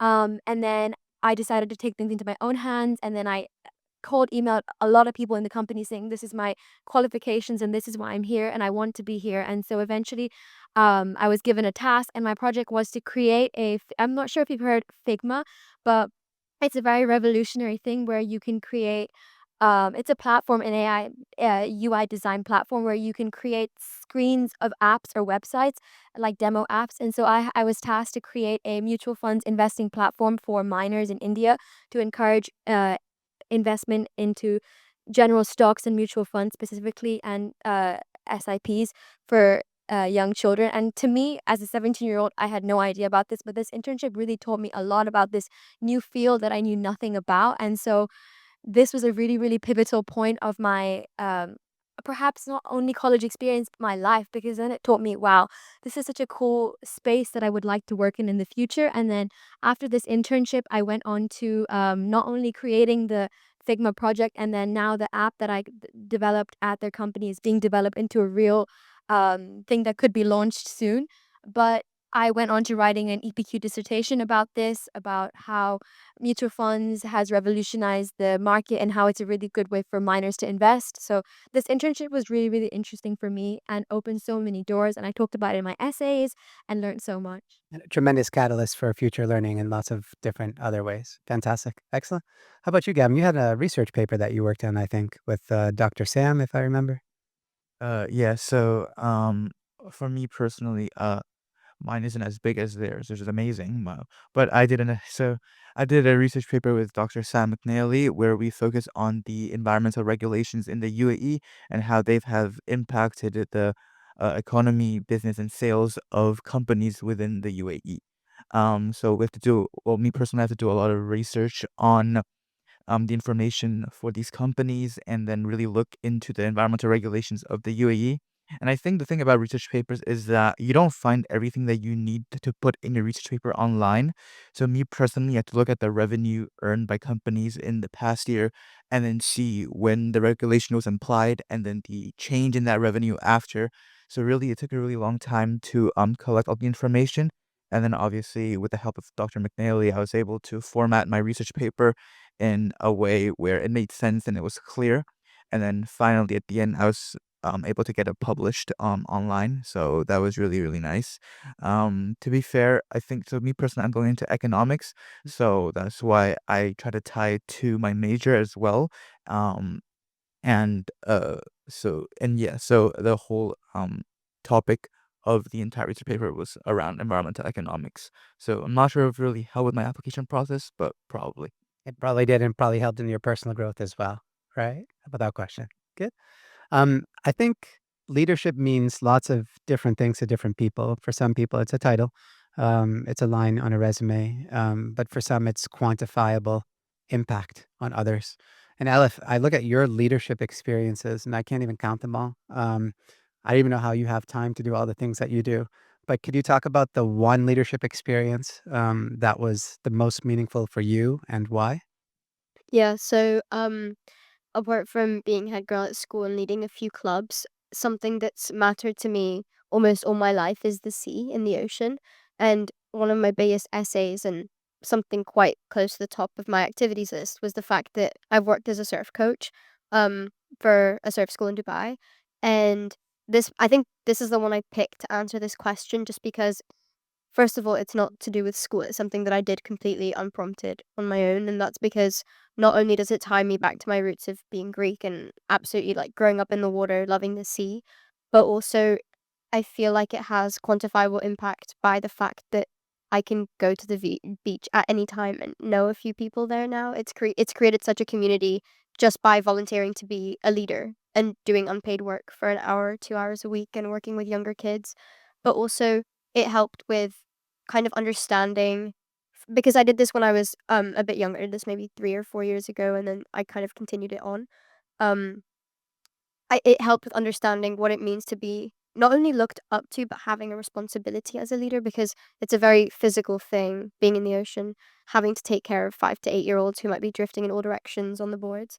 And it helped to understand not only the negative aspects of leadership and like the dangers metaphorically and physically, but also the gratification you can get by achieving something or helping someone achieve something. So that's the one that. Amazing. Yeah, I remember reading your essay, The Elephant, right?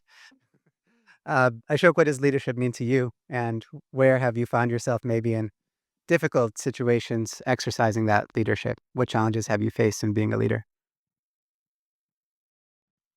Don't know if I can give an exact definition of what leadership is. But one thing that's very clear is it doesn't have to be related to a role. You don't need to have a title. Um, Anybody has the agency to kind of take initiative and act as a leader. In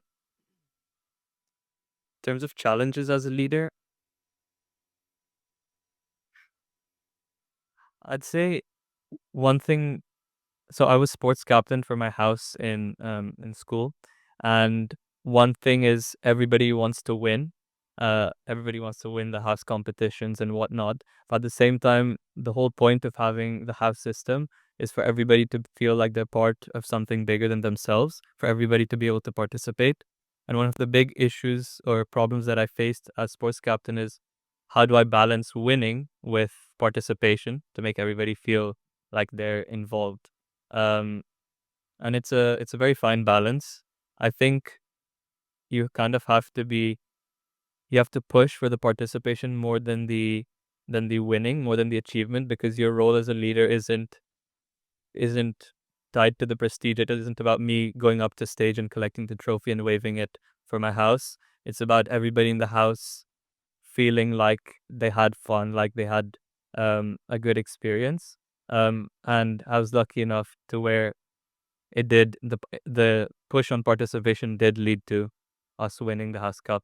Um, but yeah, I think that's one of the big challenges that I've faced as a leader. Amazing. Thank you for sharing that experience. Very good. Shifting focus a little bit to the admissions process. For most students, the writing is the most terrifying part of the process. Would you all agree? Was that the most difficult part? Did anybody enjoy it the most? No. Who felt like they improved over the course of the application season as writers? Raise your hands. Okay, that's great to know. Maybe you could share why. Maybe Karen, we could start with you and then make our way around. Take one thing away from today, I feel like start your essays early. I started my essays very late and it became a very troublesome process. I had great help from Miss Aisha and everybody at Hale, so that was at least I was not drowning, but I started very late and every day I'd wake up and be like, crap, so much work to do. You got it done out Yeah. there. Yeah. So yeah, and then you're obviously I think Hale's the most important part of my journey with Hale was the help with the essays because it kind of helped me put my words better. Yes. Yes. And there was a constant march of progress, I'd say, through the. Did you feel that way as well, Elif? I felt that maybe you knew some things at the end of the journey, maybe that you had wished that you had known earlier. Yeah, so I told Peter this story a few days ago how I EA'd to Yale, which I thought was my top choice, and realized halfway through the process that those were the worst essays I'd submitted out of the entire lot. But I think started enjoying the writing a lot more as it went on because, well, one thing I'd advise everyone in here to do if they want to apply to the US, from however old you are, start a notes on your phone, and every time you have a unique idea on what to write an essay on, just write it down because that really helped like carry me through. But not just that, you realize that you can spin things that have happened in such different ways to answers because a prompt might look simple on the surface, but the second you start deeping what it actually might be asking for, you have so much more to write about.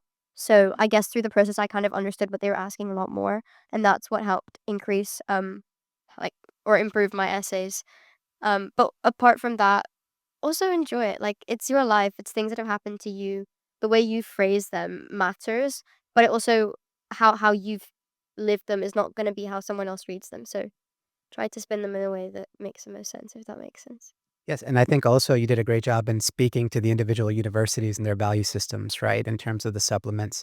So can you talk a little bit about that because maybe some students, Yeah, you of know. course. So each unis are very different, and I've ended up applying to 11 schools, which honestly I didn't expect to be applying to that many. But one thing that I don't know if people understand it, but I think when you get into university and you go back and look at your essays, each university has a slightly different ethos and like value system. Like UPenn, the one I'm going to, is a lot more their system is not as collaborative. I would say it's a lot more like you have to focus on yourself and be a self motivator.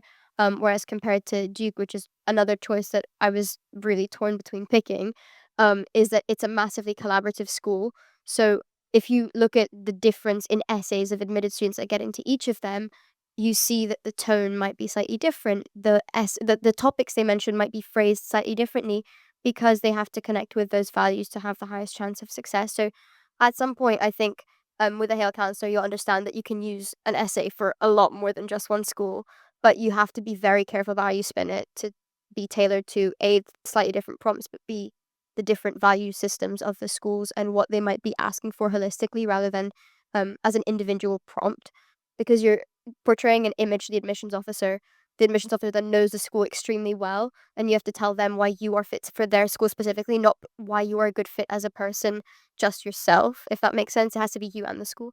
So Yes, I couldn't have said that better myself. You have to be a good fit for the school, and the school has to be a good fit for you, and you have to be able to communicate that. Gavin, you also took a long time, I think, to finally settle on your personal statement topic at the end. You wrestled with that, so tell us how you finally came to the topic that you chose and the satisfaction maybe you felt in writing it because it was very powerful. I remember reading it and being moved myself. Yeah, so for me personally, when you start with your personal statement, there's so many prompts and you have so many ideas.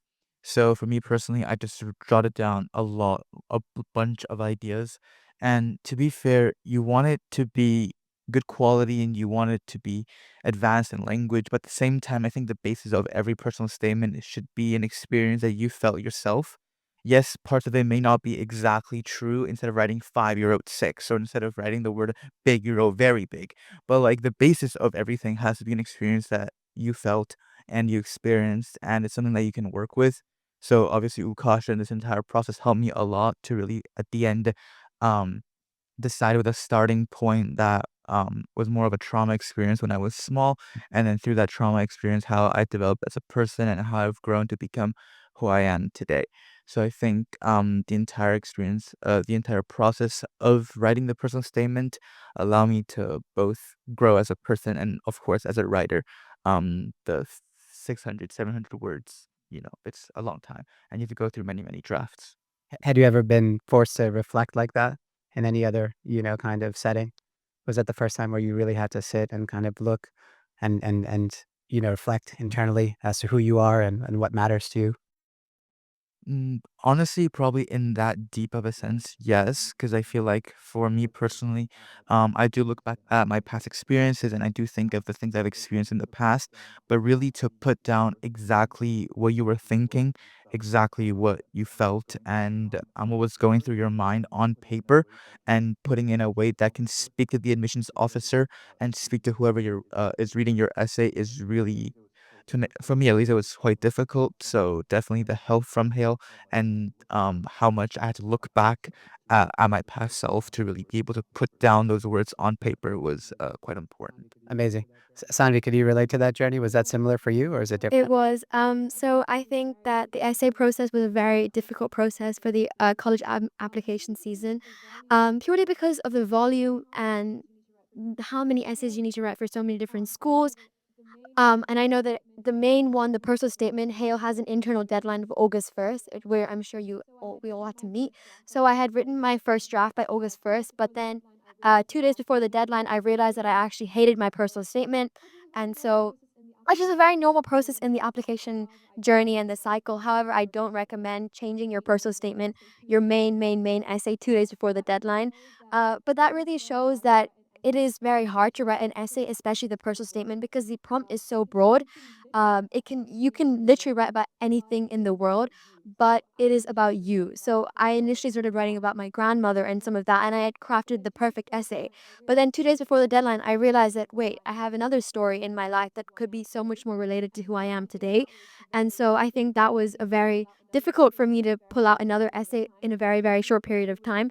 Luckily, it was the summer, so I was able to put more hours into my essay and I was able to deliver a new essay.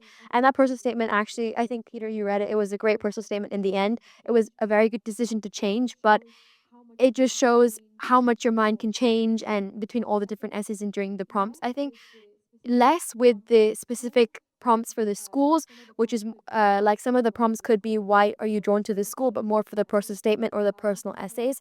I think Hale, I could not have done it without Hale with my essays because I wrote my essays to what I thought was the best, but then having a third perspective about what's really bad about my essay or what's good about my essay really, really helped and brought my essay from 95% to 100 and plus. So it was a really difficult but enjoyable process in the end. Amazing. And it worked out. It worked out.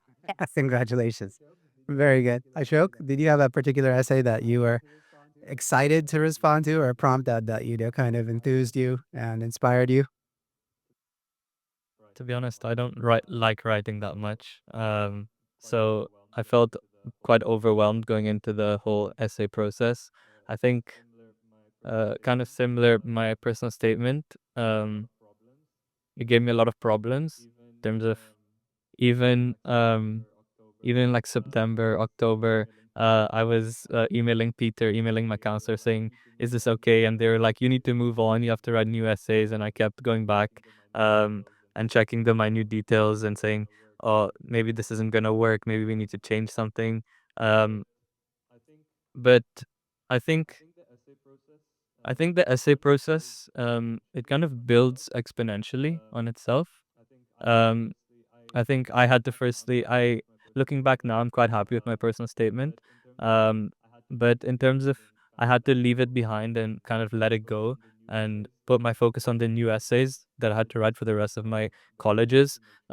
Because you need to make sure you're moving forward. There's so many essays to write, and the essay process itself. Um, Again, you begin with your initial early action essays.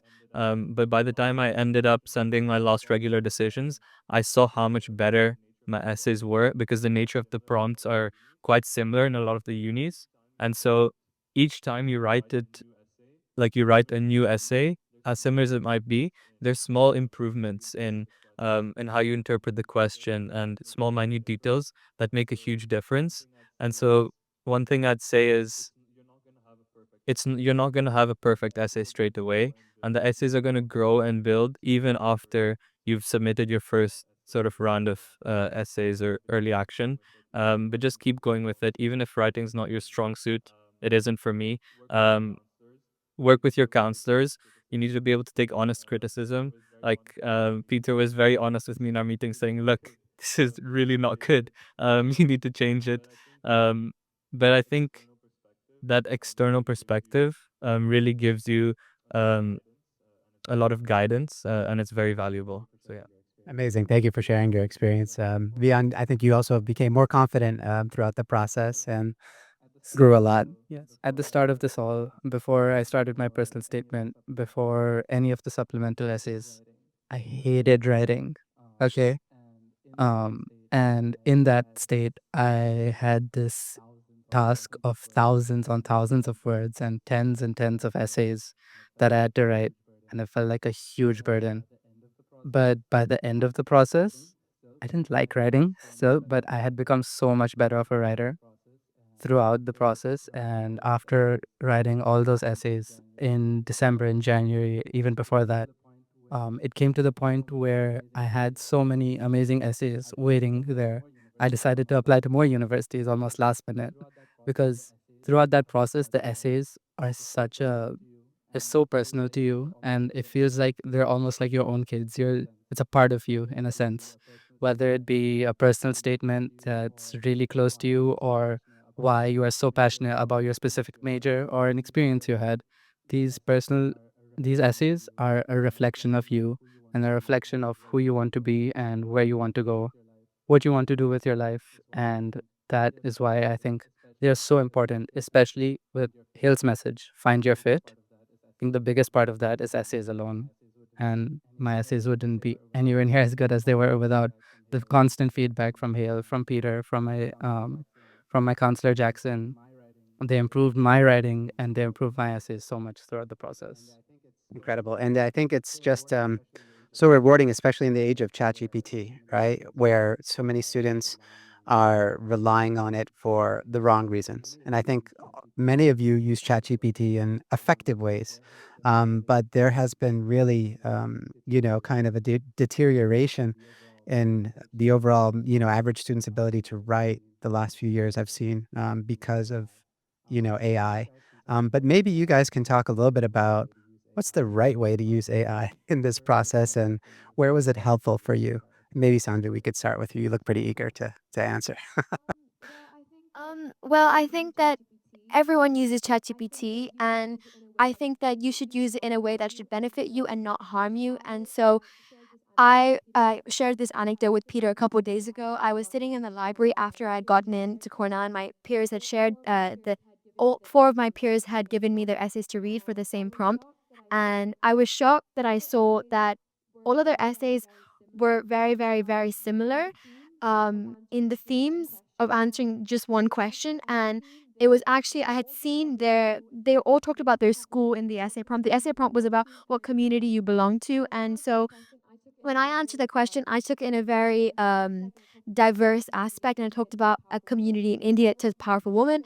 However, these peers showed me their essays, and they were all for nearly the same essays, which is one thing I really want to highlight in the college admissions process. It's you against millions of people in the whole world. Your essay can't be the same because your essay has to be so unique to you. So therefore, ideas I had already seen on ChatGPT when I was writing the essay. When I was first ideating for this essay, I was like, I asked ChatGPT, this is my prompt. What should I write? Like anyone would. It gave me the most basic topics to write about: school, sports, for the community you belong into. But I think the main message I would drive is that use ChatGPT to help you. It could help you, but do not copy paste. And also be aware that the prompts that it will give you are not specific to just you. It will give other people in the world, your competitors, the same prompts. And so, four people in my school, in my grade, had similar essays with perhaps similar prompts that they inputted. So I think it's very much the way you use ChatGPT in your essays. Yeah. Karen, you want to jump in here? You can be the most cracked application ever, like, but the essays take you from being a robot to actually being a person that's interesting. Yeah. Imagine you're sitting there and you're reading applications, thousands of applications, and now you're like, okay, I like this student. I want to talk about him, not for his achievements, because he's like incredible. Like I like remember him. Yeah. If you're using a robot to write your essays, Yeah. you're just gonna be a robot. Yeah. I agree. Yeah. I left. Can you relate to that as well? Did you see some of that? Um, I'm sure that there's a lot of that going on, but I think that a lot of people I was around actually were using ChatGPT in a different way, which was really helpful. Um, I did a lot of my not college research, but like research about what a school is looking for through ChatGPT. And that can include giving it an idea, like I'm thinking of answering this prompt with this. How does this fit into the school's values? Or if does it fit into the school's values? And then we were discussing with Sambi and like using it as a thesaurus or like an advanced, like, how do you phrase this? I think that's always going to be beneficial if you have a tool to help you with that. But again, not to generate text, not to put something in. But I think even if you give it a list of ideas and you say which one of these matches most with the prompt, as long as you're not asking it to generate your ideas for you, it can be very, very beneficial. Yes. Gavin, did you use ChatGPT at all in any shape or form in this process? Um, for me personally, I feel like because I had Ukasha, there was no need for ChatGPT. Uh, So if I would like the thing I think the thing magical about Hale Counselor is that they can take something so simple like my name is Gavin and make it in a way where you read it's like whoa. So like that's something that really helped me with. So for my essays in the beginning, with my personal statement or any supplementals, it was quite bland, I would say. You would read it and it's like an ordinary essay that wouldn't really make the admissions officer remember you. But then obviously after many, many drafts, then you come to an essay where you read it and you really see who I am and you really you're able to remember me either from the introduction, the body, or the conclusion. So yes, I think a thing a lot of people do, including myself at school sometimes, is that you make ChatGPT write something for you, and then if you use that exact carbon copy into your essay, the admissions officer will know. Like the way that AI writes is quite uniformal, so then when the admissions officer reads it, they're gonna be able to tell that it's AI. And yes, at that point, you might have a 1600 SAT, you might have a 45 predict, perfect GPA, but at that point, it wouldn't really matter anymore because you've used AI in your essays, therefore you might have used it, you might have lied somewhere else. So really do not take that risk. It's really not worth it. Everything you've put into all the hard work can just go away because you use AI in your essays. So I recommend not to use it in a way where it just writes your essay for you. Of course, it's okay if you're trying to ask it for insight, or a structure. That's totally fine. But in general, don't use it to generate text for your essays. Extremely well said. And the detectors that the universities have are far more advanced than what we have access to, on ChatGPT 0 or whatever. Amazing. Ashok, Vian, anything you'd like to add on this particular topic? I think we've all got the point. Don't generate your text, your essays with ChatGPT. The way I personally used it was for feedback for something like time management, right? You have maybe up to 6, 8 essays for one college, right? And you say you have time to improve them. Which one are you going to improve? What I would do was give the ChatGPT, that college, their values and my essays, ask it which ones are lacking, what are they lacking, ask them for feedback, and work on that myself. And I think another thing that we should be cautioned of is social media essays, ones that go viral, ones about ketchup, I hate the letter S, ones like that. And trying to replicate those is very hard, and I don't think it's wise. Those students who write these crazy essays, the reason it works is because it's unique to them. It's because they themselves are unique students. Their writing skills are amazing, their creativity. But duplicating that doesn't make you creative, right?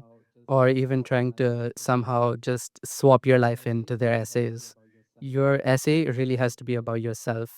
Doesn't work if Which is why it doesn't work if ChatGPT has written it, if someone else has written it, right?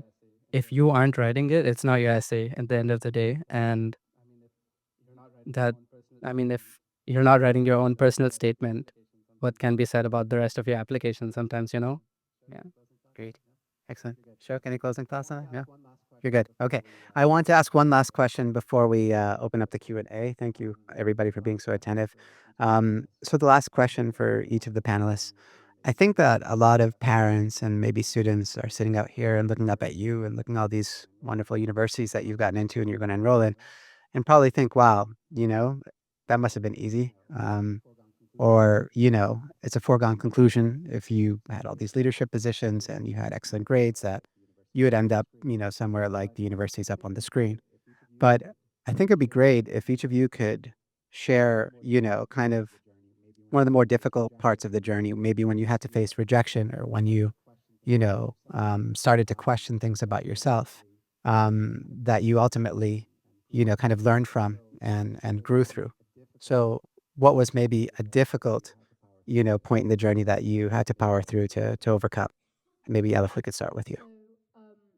Yeah, so I think the first point where I was really like, I don't know if this is for me, is around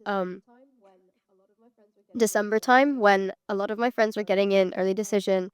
I got deferred, and I was just really almost weirded out by this new uncertainty because not only now did I have to apply to a lot more schools, but it was like everyone around me is done. Like I have no idea where I'm going, but everyone around me is done. And then like following on from that, you look at the people that got in ED, you're like, all of these people have these crazy outside of school, they've made like nonprofits, all these things.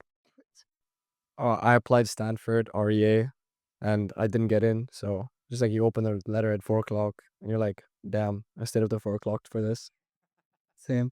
But and it's like the last 6 months, all I've been thinking about, not all, is a lot of it is just like, okay, I'm sitting there, I'm like imagining my life at Stanford, and now I can't. So this is like, what am I gonna do with my time? But then you get used to it. Then yeah, you forget about it with time. Yeah, and I think what's interesting is that you came off the wait list for Brown, which you just found out about like 3 days ago, right? So what was that like? Had you given up? Like, were you mentally prepared to go to UC Berkeley and comfortable with that destination, or Yeah, I was like fully like not thinking about waitlist at all. Then I woke up one morning, I'm like, damn, I'm into Brown. It's not like there's nothing I was thinking about. Like with Stanford, I was like, oh, like this is my life. but is there learning there? Was there, from that experience, anything that you took away from that? You shouldn't place your values on what like university you got into. I know that I tried my best, and what can I do from there? Yeah, and it'll all work out in Yeah. the end, right? If it doesn't work out, you tried your best. Like you want to be able to say, okay, if I didn't get into like the best university possible, Yeah, at least I tried my best. Like I know I couldn't have done yeah. more. You'd rather have that than say, oh, I got into this like worst university and I could have done so much more with my life. That's how I define success too. Like, if you are about to click submit, you look back and you say, I did everything I could do, right? And now it's up to them, to the admissions officers, to determine whether they want me or not. It's not a personal judgment, There are plenty of kids who have the grades and the test scores, but they can't take everybody. So, You'd rather be upset saying, oh, I tried my best, I didn't get in, than I didn't get in and maybe I could have got in. yes, very good, excellent. I left you want to close your the thought. Yeah, so I think that a lot of the comparison starts after the ED results come out, and it's a perfectly normal thing not to get in or get deferred. And I think it does come as a bit of a shock, not because I was expecting to get into an insanely ranked and insanely low straight school, but just because it's like you put all your I think you put all your excitement, anticipation into that one deadline and that one date, and then you see if the result isn't what you wanted, it's very, very disheartening. You're like, "Okay, my essays weren't good enough." Like, it's not just about how can I make them better, but then it's like, at least for me, I'm in the British system, and I think a lot of the IB students and APs as well, you have so much going on after January. You're like, "How am I gonna do it all?" And then it starts to feel very overwhelming. And then you start thinking, should I apply to more schools? I didn't get into my first choice. Or how can I kind of hedge my bets a little bit better? And then you start this kind of doom loop of stressing, not being able to write because you're stressed, overthinking your essays. And in the end, you realize, you look back, like now I'm looking back at the essays that I hated when I wrote, and I was like, this really wasn't that bad. Like, it got me where I needed to be. And also, it was done at a time where so much more was going on outside of just the essay writing. And I think it's just about balancing and not overthinking right after that deadline. Amazing. Thank you for sharing your insight, Gavin. You applied and got in ED2, right, to Vanderbilt. So tell us the backstory there and maybe some of the challenges that you had to face and overcome. Yeah, there we go. I originally applied ED1 to Northwestern, and then I remember I made all my friends stay up until like 2 a.m. and then we opened it and it was as rejection. Not very fun. But then after that, then I had to start writing more essays, and because ED2, this time submission is very similar to the time submission for a regular decision. So that's why I had to write my Vanderbilt essays as well as a lot of other universities. I applied to 27 in the US. So I had to write a lot of essays, and I put way too much pressure on Ari and Lukacs. I'm very sorry. Um, but Try to so I clear applied, 27. yeah, so I applied to 27. And then I remember a lot of ones that I applied EA, they came out earlier than my ED2, and then it was all just either deferral or rejection from all like the my targets and reaches. And then it was to a point where I got into my safety and I was convincing myself, yeah, it's pretty good school, it's a good school, it's a good school. Yeah, I'll be okay, I'll be okay. And then I got into Vanderbilt on February 14th. I remember very clearly. I opened in the morning. I was very surprised because I was rejected from a few that I would say that are worse than Vanderbilt, so I had absolutely no confidence. So it was a very big surprise for me, and I was overwhelmed with joy. I shared it with like everyone I could see in school. I was very, very happy. So I think the thing about the admissions process is that you really don't know what's gonna happen. You might get rejected from like a really one of your safety schools or a target school, but then get into your reach school. Um, And yeah. And then I think for me personally, yes, my first choice was Northwestern originally, but then after I got into Vanderbilt, I did a lot more research on the university itself, a day in a life of a student at Vanderbilt, everything about the campus, so on and so forth. And then you really realize that you do belong in the university that you got into. Wherever you're going at the end of the day, it is where you're meant to go. It does fit you. The people you meet there, you will enjoy meeting them and you will have a good time at the university. So really don't get disheartened by any rejections or not getting into your dream university and originally. Everything will work out at the end. And sometimes it's their loss, Or maybe, Yeah, that's what I'm talking about. That's what's up. yeah. So Yeah, amazing. Thank you. Thank you for sharing that. Sami, you were one of the lucky ones who got an ED1. Yes. So I think that the college admissions process is definitely a roller coaster ride, but everyone has a different story. So for me, I was very, very lucky to get an ED1 and no rejections. And so, well, that was because I had to withdraw everything else. Rejections could have come if I kept my application, but I applied. I was very, very clear with what I wanted to do, and I knew that I had my A levels coming up and my mock exams in January, February, and my A levels now. And so I was very clear that I wanted to apply as many schools as I could. For EA, early action, and then early decision. Early decision is a really, really great way to apply to a school that you really want to go to. And by EDing to that school, it shows that you are 100% committed to that school. So I picked Cornell. And I think I was always not sure if I was gonna get in like anyone else would be, but then the main part that was stressful for me was actually 1 week before the application, was the results were coming out. I had submitted it a couple months ago. I wasn't thinking about it. I was just, being calm, hopeful. And then a week before the, deadline was, sorry, the application results were coming, another person in my form class in school had also applied to Cornell early decision at the same time, and so it was almost like we were direct competitors. I wasn't thinking about it in that way, but one of my teachers in my school made a remark like, "Oh, he's gonna get in, not you." And then I think that was the only time where I felt stressed in the application process, and that was the only time I doubted myself because I've always had this growth mindset to look forward and look ahead. And so when results day did come, I was the only person accepted to Cornell on that day. And so it was that really don't listen to what everyone else says around you. That one day where someone said to me, "Oh, you're not going to get in," it was hard. But then I reflected and said, well, they don't know what I've done. They don't know how much effort I've put into my application, how many hours I put, the summer I dedicated to writing those early decision essays and the early action essays. And so that was very fruitful for me to see me getting an early decision. And then overall, my process was really nice. I really could not have done it without Hale. I would not have been able to submit those essays, and I was happy. And yeah, that was my journey. Amazing. Did you go back to the teacher on December 15th and ask, what's up now? Like, what? So it was our last day of school. The day I got in, 13th of December. I remember last day of school. I woke into school and he was actually my form tutor. So when I got in, I think Elif was there. I showed him my acceptance. Perhaps don't do this. And I was like, look, sir, like I got in. You told me I wouldn't. I got in. I had faith in myself. I knew what I had put into my application and I knew that I could do it. So that was a very funny moment. I don't recommend, but Well done. Well done. Fantastic. Inspiring. Excellent, Ashok. Yeah, so speaking to all the kids here, I was at my first Ivy Insider 2 years ago where my brother was on the panel. He goes to Stanford now. And I thought to myself, I'm screwed. Like, what am I supposed to do now? And one thing I had to really discuss with myself was why am I working for this? Because I think to some extent I was working because of my brother and because I didn't want to be seen as less or whatever you want to call it, the social expectations.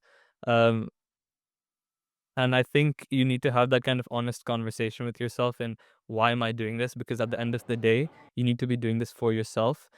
You want to make your parents proud, you want to do well, but at the end of the day, this has to come from you. Um, and I think that's something you just need to be very honest with yourself about, to ensure that you're working your work ethic comes from the right place. And I did actually apply to Stanford early, and I got rejected, and it was obviously very disappointing. But I don't know if I agree that you end up where you belong, but I think that you're going to make the best of where you go, regardless. I think I would have enjoyed Stanford, but I think I'm going to make the best of Duke as well. And so I think don't be disheartened. There's no kind of uniformity in university applications. It isn't that you're not good enough if you don't get in. It's just that that's not what they're looking for. Um, and and so yeah, don't compare yourself with other students who get in and say they're better applicants than me. They're different applicants, and that's kind of what the U.S. application system is like, admission system is like. It's not. You can't just compare two people um, from one criteria. You have to look at it from many different angles, what a university's value is, what kind of student they want. And so don't pin your hopes on one uni. If it doesn't work out, like, don't be disheartened. You can obviously be disappointed, but don't have that internal self dialogue where it's like, I'm not good enough, or I didn't do enough. Because if you're a high achieving student with high ambitions, you're always going to feel like you didn't do enough if it doesn't work out. But at the end of the day, it's out of your control, and so you can't go into it with that kind of mindset. So have hopes, but don't have any expectations, and take what you get and make the best of it. Yeah. Amazing advice. Thank you. Thank you. Thank you. Yeah. One of the biggest decisions I ended up with throughout this college experience came down to, even in August, I wasn't decided. Sorry, in April, I wasn't decided between CMU and Imperial. Now, I had applied to the UK as well. There, I had gotten into Imperial College in December of last year. And so throughout the rest of my applications, I had this in the back of my mind. I have such a solid choice in the UK, and I thought that's where I'm gonna go, because Imperial right now is ranked second in the world. I can get my master's and bachelor's in 4 years.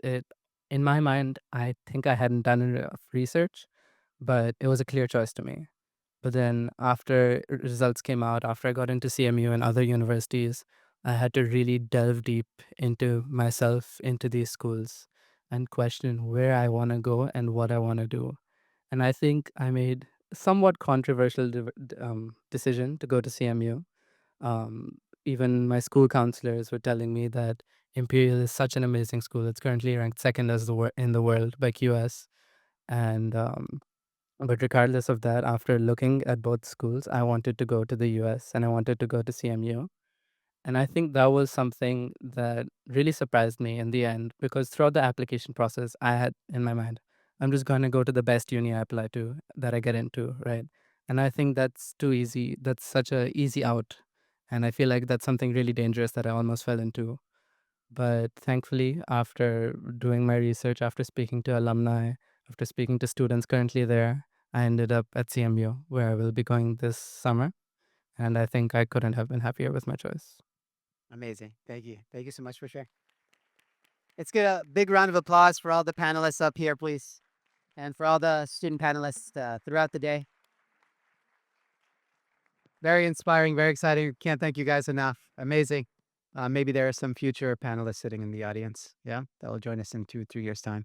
I'd like to open up the floor to questions for the students, for me, for anybody. Yes, we have some hands up in the audience. Borrow two from there, maybe. So the question is, how many universities should you apply to? Well, I think a healthy number for the U.S.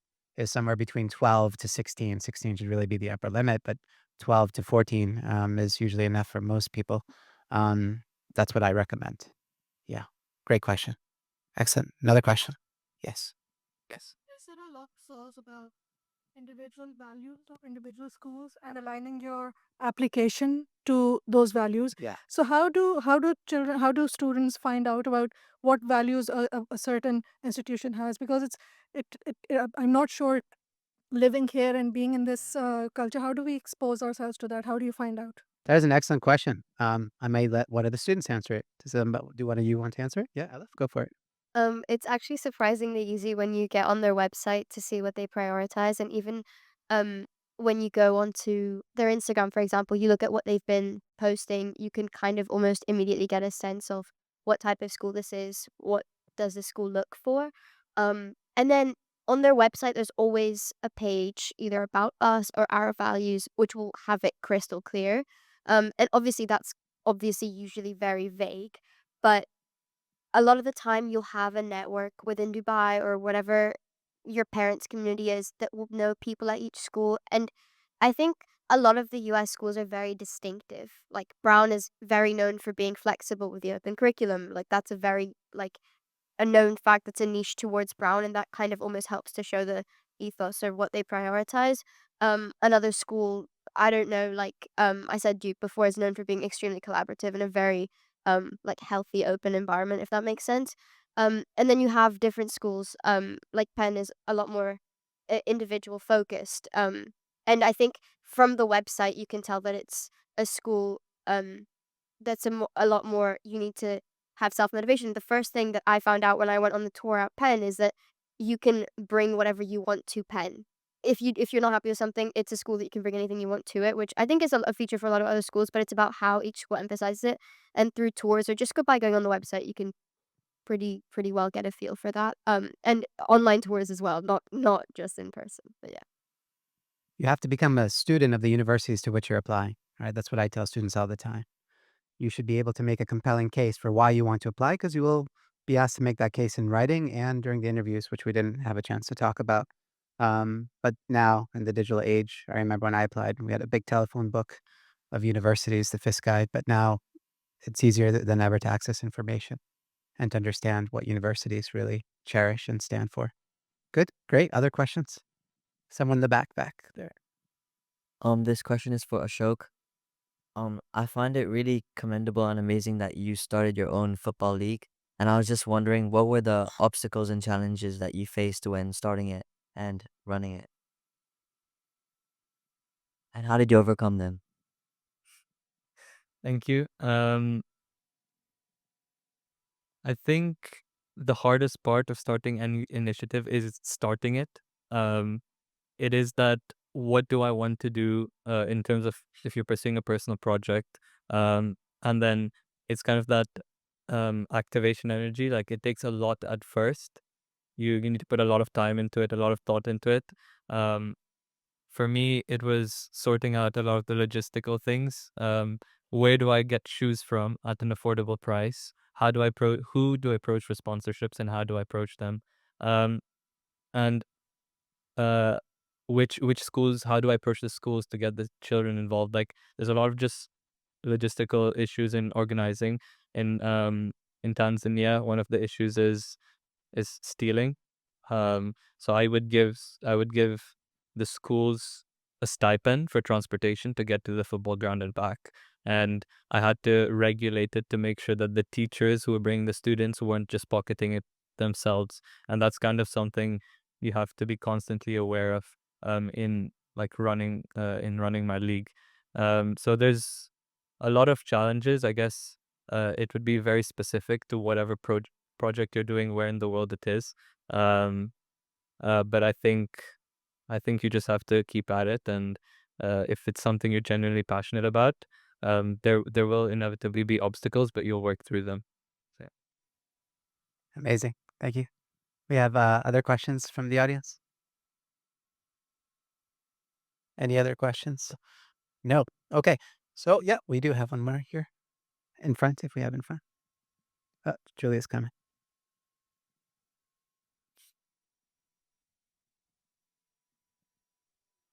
So my name is Arv. My question is that I understand that your extracurriculars and your grades are the first step to getting your foot through the door in colleges that even want to consider your application. But a constant recurring theme that has been talked about is uniqueness is your defining factor. And what I want to know is that I know I'm unique. I know everybody else in this room is unique. But how do we show our uniqueness through our passion project? How do we find a project that we know defines us differently from other people? That's a question for one of you guys. Oh. I think that you have to show who you are through your passion projects, and remember that what you're doing is not just according to your major, it can be just who you are. So I did a project about women's health, but I was applying for business and entrepreneurship. I did another project about collecting books and donating books to underprivileged children in India. I did another project about raising money for preventing the children making fireworks for Diwali. So I did all these different projects, which were so different from business, but then all had the common theme about my passion, which made me unique, was community and charity. And so you show your passion through the different projects. It doesn't have to be related to school. It can be what you like. It could be about your sports, but just show who you are through the project. And then your essays, of course. Yeah, if I can add something, I'm not someone who did like an explicit passion project. I think I just showcased myself through a combination of activities, and I think the combination is something that can make you stand out a lot as well. Like, I'm someone that obviously was ingrained in like school life and PPE through school, which is my academic interest, but I balanced that by talking a lot about my upbringing through different sports and the ocean, and I think that's how I managed to show who I was and say that I'm unique because I don't just care about my academic subject, but something that's completely unrelated as well. So I don't think your passion has to be purely one project or one like a single dimension. You can showcase how unique you are in the variety of things you do by, again, like Sandy said, linking them together. Not through one sentence or one essay, but saying I am who I am because of this and this, who brought together to make me realize that X and Y. And that is my uniqueness, if that makes sense. It's so much more interesting if you have like multiple facets, not just like, oh, you're an engineer. Wow, so boring. I'll throw your application in the trash. Then like, oh, the engineer who likes hiking and whatever, just do what you like. Yeah. I'm sure you have multiple passions. Yeah, yeah, and have fun too. I think that's really important, right? It doesn't have to be all serious in terms of your writing and your activities. It could be something that you just enjoy doing for the sake of doing it. You have to have layers. You have to be, a human being, not some kind of manufactured cyborg, right? Designed to get an acceptance. Very good. Other questions we may have? No. Oh, yes, right here. Right here. Yeah. After all of the processes and the rejection that you guys have gone through, what's something that you would do differently if you had a second or chance? Gavin, do you have any? Yeah, you want to start with this one? Oh, sorry. Um, I think for me personally, if you look across the 4 years of high school, because your overall profile is built upon the 4 years to get your admissions process. I would say try to build a good fundamental for in terms of grades or extracurriculars in starting in grade 9 or wherever grade you are in now. Start doing it now. Yes, grade 11 and 12 is what some people would consider the most important years of the admissions process, but grades 9 and 10 is also very, very crucial because for an extracurricular, if the university sees you doing it across the 4 years, they'll know that you're actually passionate about it, or they think that it's something that matters to you. But rather than just starting it in grade 12 or grade 11 to do it for the sake of the university application. Um, so I think for me personally, if I had started earlier, about building my profile in grade 9 rather than a bit later, it would have definitely helped my overall application process. And I think definitely, like Hale has said, definitely be unique and definitely do remember that university isn't your end point, it's your starting point. You have so much more to go in life. So at the end, you will have regrets about not doing this, not doing that, but don't let that really bother you for your admissions process, and you will end up somewhere that you would want to go to, or like Ashok said, you will make the most out of it in that university. Amazing. Bian, do you have anything you want to add? Your question was, what would we do differently, correct? Well, personally, I started preparing and really getting into the university admission project around grade 11, right? And I think I was lucky in the fact that my own passion had led me to explore different engineering things, do activities, almost unaware that they were going to contribute before grade 11. I had done engineering summer camps, rocket competitions, things like that. I think starting a little bit earlier would have definitely helped, because it is that thing where I could have started things where universities see that engagement across all 4 years. I still did that, but I think starting the process earlier is always helpful. Then again, I don't think it's ever too late to start. Like, if I look back exactly a year from now and what the state of my application would have been then, I would not have gotten into CMU a year ago. I have developed so much. You as a person and your profile developed so much over that last summer, over that last year even, that it's never too late to start, but it's always better to start as soon as you can. Incredible. Thank you. Thank you for sharing. Any last yes, one question all the way in the back. Oh, we got a couple down there. Yeah. Roman. Oh, Julia's there. Okay. Sorry, that's just the last question on that side. Uh, I'm sorry, could you Hello. Good evening, everyone. Myself, Kamil. Just wanted to ask, some of you are from India. Uh, what was the factor which motivated to choose the universities like Brown and Stanford, but not IIT? Means, in India we have IIT also. What was the factor that engaged you more there? Well, I go to an American school. It's just like very natural. I don't think I do. Obviously, I'm Indian, but I don't think I do too well in IIT, like with the values. You are American too, right? Yeah. Okay. Yeah. Yes. Yeah. Um, Oh. well, a very, very good question. And my dad asked me the exact same question. So I'm Indian, I'm from Delhi, and IIT is in Delhi. And to my parents, IIT is the school to go to. So my dad asked me, why aren't you applying to IIT? And then I looked at the course content and I looked at the rigor and I thought, perhaps it's too hard. And perhaps the work life balance is not suited to what I would like to have in the future. So simply, I think IIT is an amazing school, and I didn't apply to it. My dad told me to apply, but I didn't apply to it because I thought that maybe I'd have more fun in the US. That's it. Yeah. Definitely. Yeah. Vian, did you ever consider IIT? Um, I have a few friends who have been applying to IIT, and a fact that I know, it is extremely difficult to juggle both preparing for the JEs and the Indian admission process, and then also the US application process, extracurriculars, and then for me, it was the UK on top of that. So it was a choice that I think I think a lot of us had to make to choose one, and it would have been much harder to try to apply to both, which could have compromised both of our applications, right? So the reason I chose the US is because I want something new, and I've lived in Dubai almost my whole life. Personally, I don't know how I would do living in India alone after all these years.